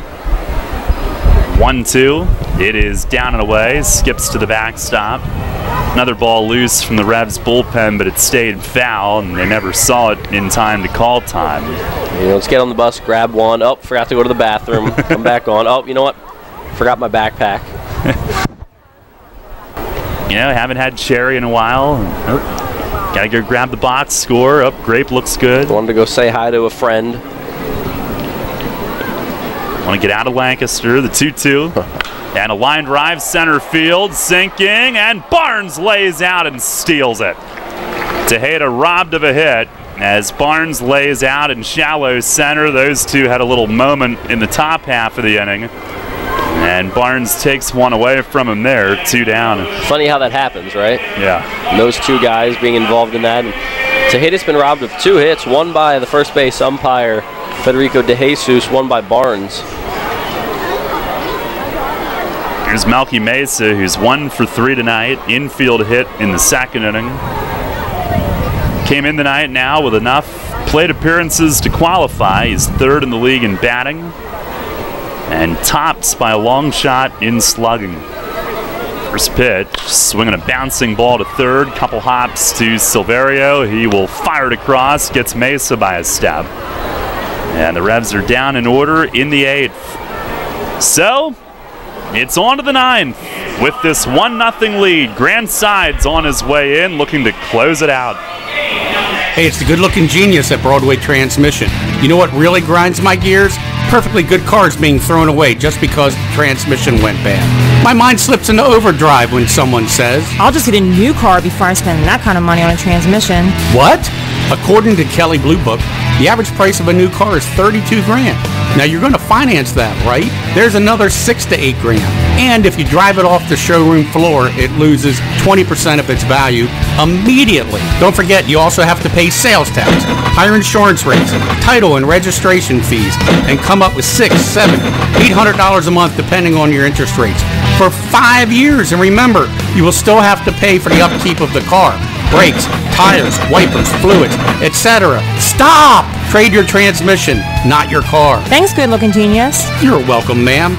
Broadway Transmission. We'll get your shift together and save you all that dough.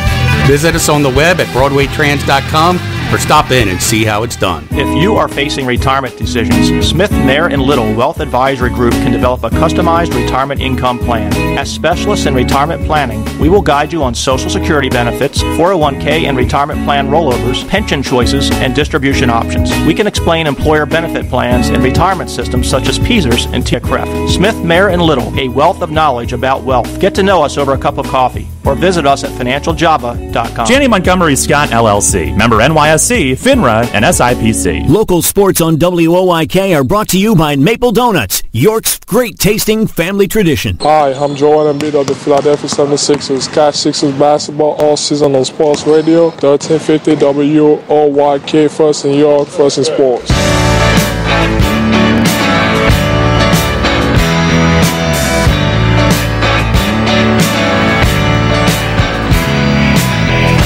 To the 9th we go. Grant Sides takes over. Pitching change brought to you by Maple Donuts. 1-0 York. 1 run, 7 hits, no errors for the Revs. No runs, 2 hits.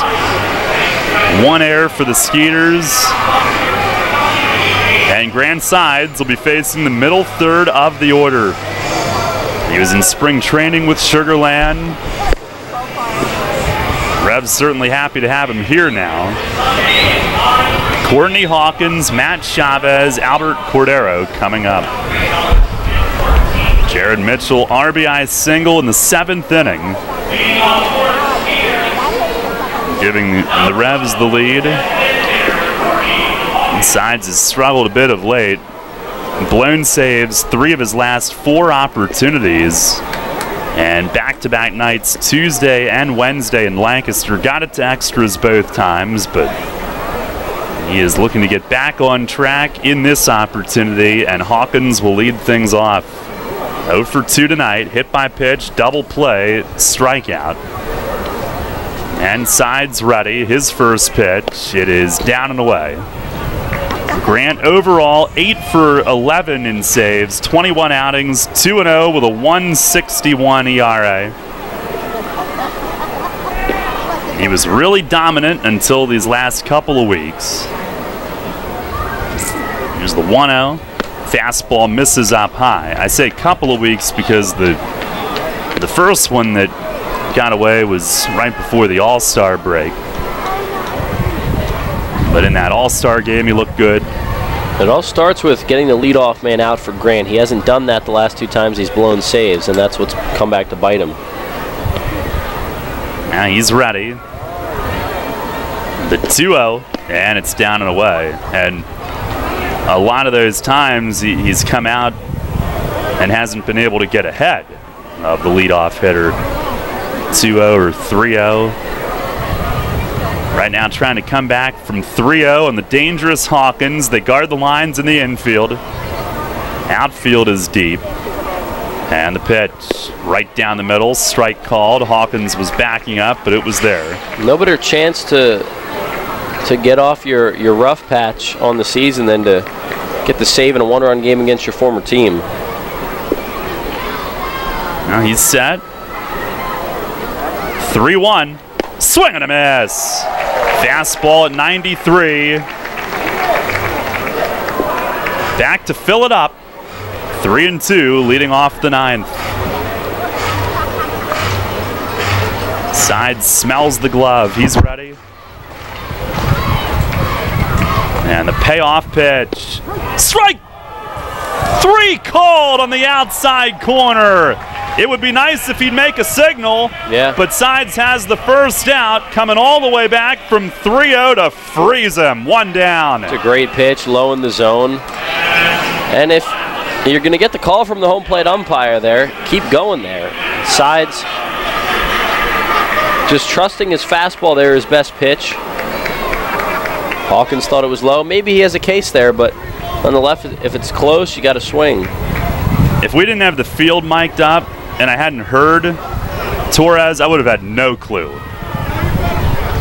And he's hearing it from the Skeeters dugout. Here's Matt Chavez, 1 for 2 with a walk. First pitch fastball is low. Pete and Cavili just said, come on, man, you're better than that.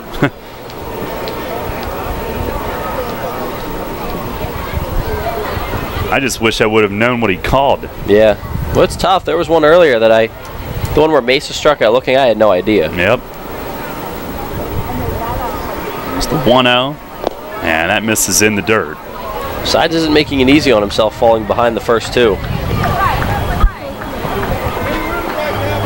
That's been a bit of a struggle for him of late. And everybody had gotten used to him just peppering strike after strike earlier in the year. Trying to get back to that level of sharpness. Here's the 2-0, and that misses low. 3-0 on both hitters.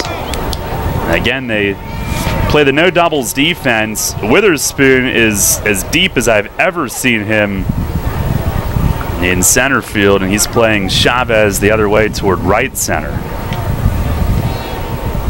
Sides ready.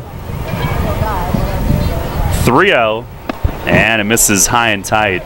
This time he does not come back from it. It is ball 4. The tying run is on. And Albert Cordero coming up next. Cordero 0 for 3 tonight. It's been a pretty tough out this year. Right now, 283 with 9 home runs. It was the last time Sugarland was here, right? That Sides got that save where it was a game-ending double play. I think it was in that 5-2 win before the All-Star break. You might be right. First pitch, fastball. It's a called strike. I think he had one against Long Island. Yeah, on Sunday. Okay, that was it. But I think the last one of the perfect streak was against Sugarland before the break. Cordero was in the All-Star game with Sides on the Freedom team. Here's the 0-1, and it's a called strike. Outside corner. Tejeda was set up in. Cordero shaking his head, but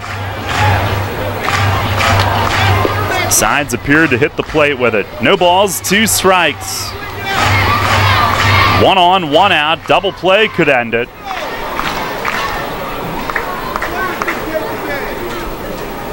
Yankee upset again. Here's the stretch. And the 0-2. Swing and a miss. He struck him out. High fastball at 93. Cordero's now going to complain to the plate ump, mostly about strike 2, saying now I had to swing at that. Sides with a pair of strikeouts, and the Revs an out away from a big win. 2 down here in the 9th. He's bringing the smoke tonight. Those are 2 big pitches right there. To come back after falling behind on the first couple hitters. 27th out, though, the hardest one. He's got to get that now. Here's Dennis Phipps, 0 for 3. Sides the pitch. Fastball, it's a called strike. Outside corner at 91. 1-0 the lead here in the top of the 9th. Phipps a walkout, climbs back in. Sides covers his face with the glove. Facing the plate, now Phipps will back out and call time.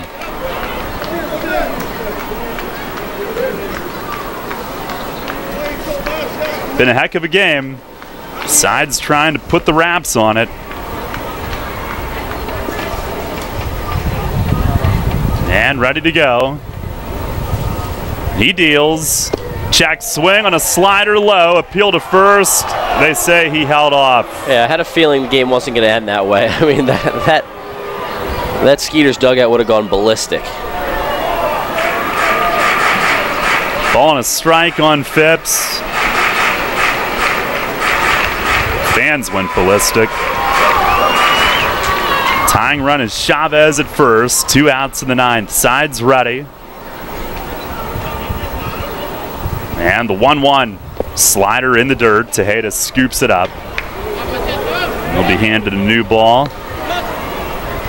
And 2-1.